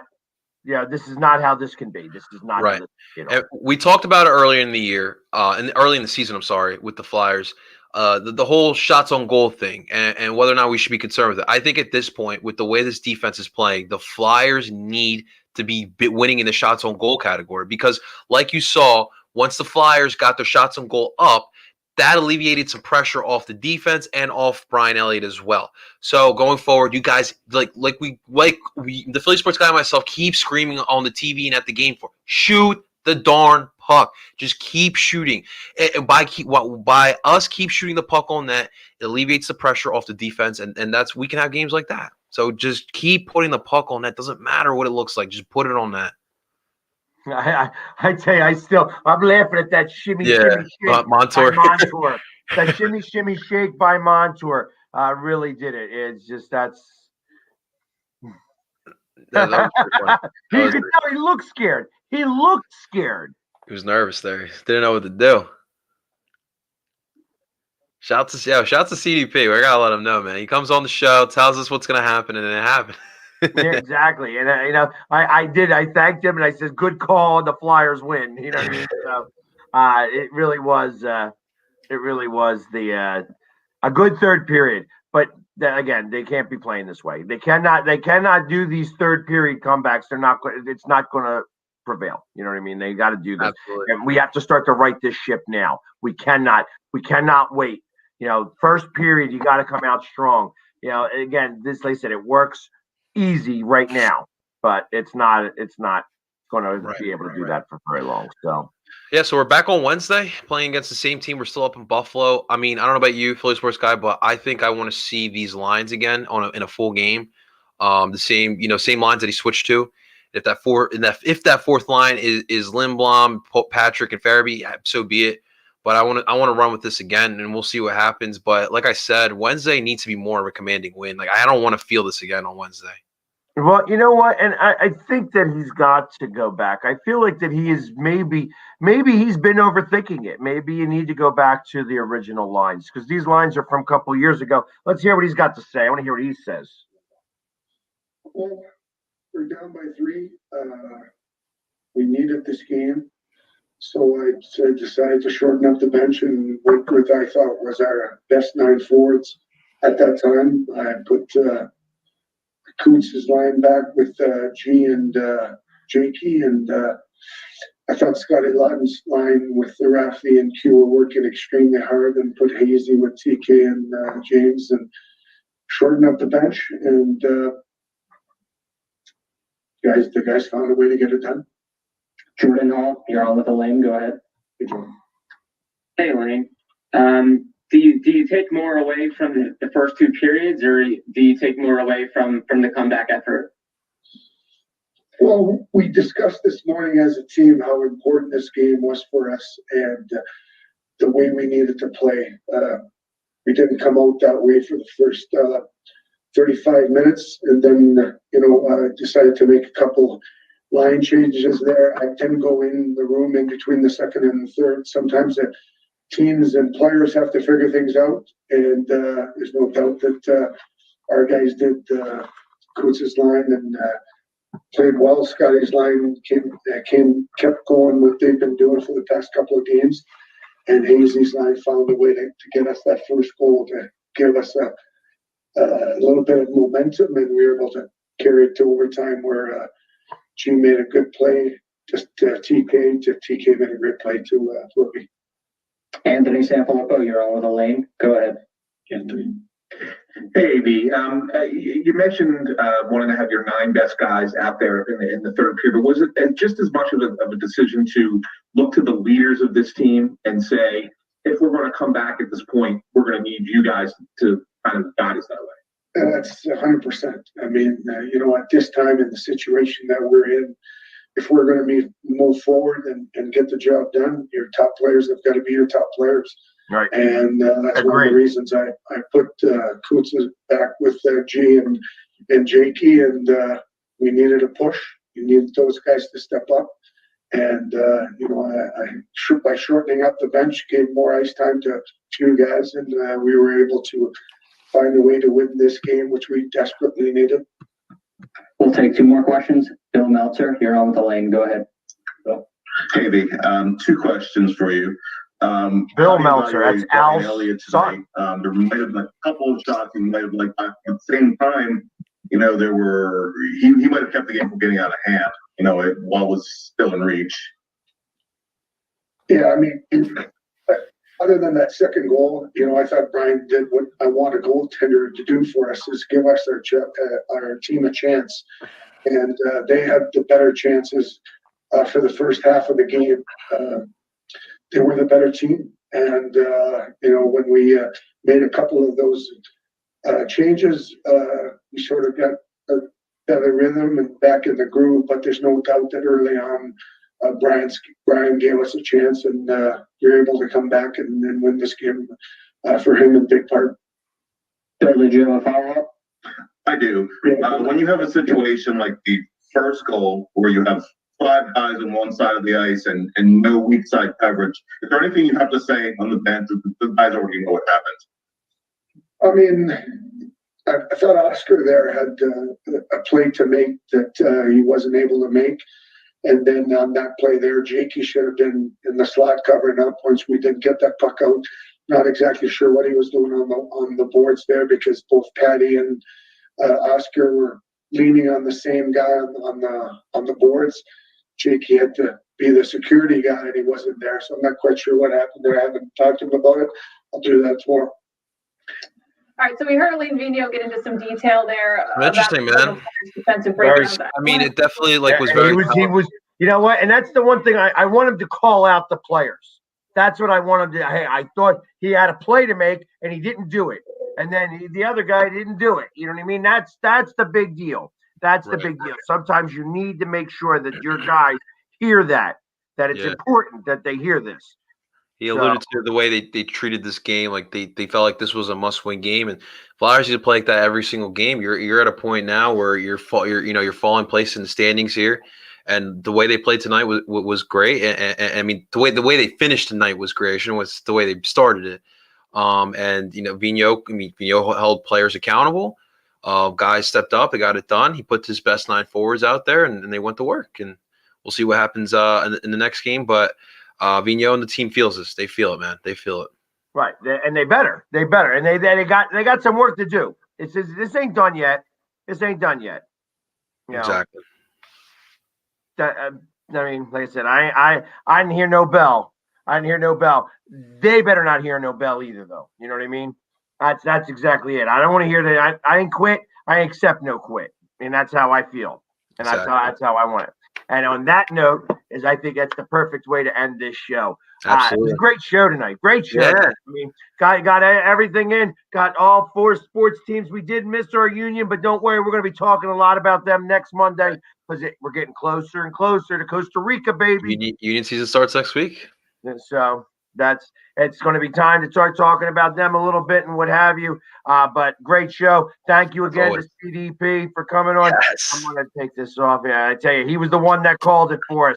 Yeah, baby. That was definitely a good way to do that.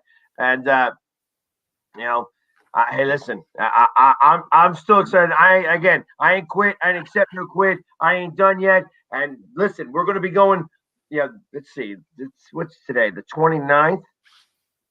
So we're going to be on next Monday, and it's going to be Phillies baseball. Hey, we're going to have some Phillies baseball to talk about.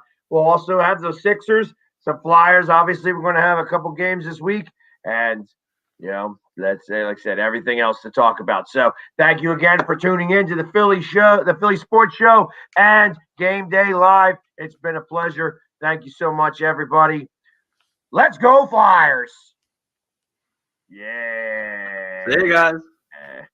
Good night, guys.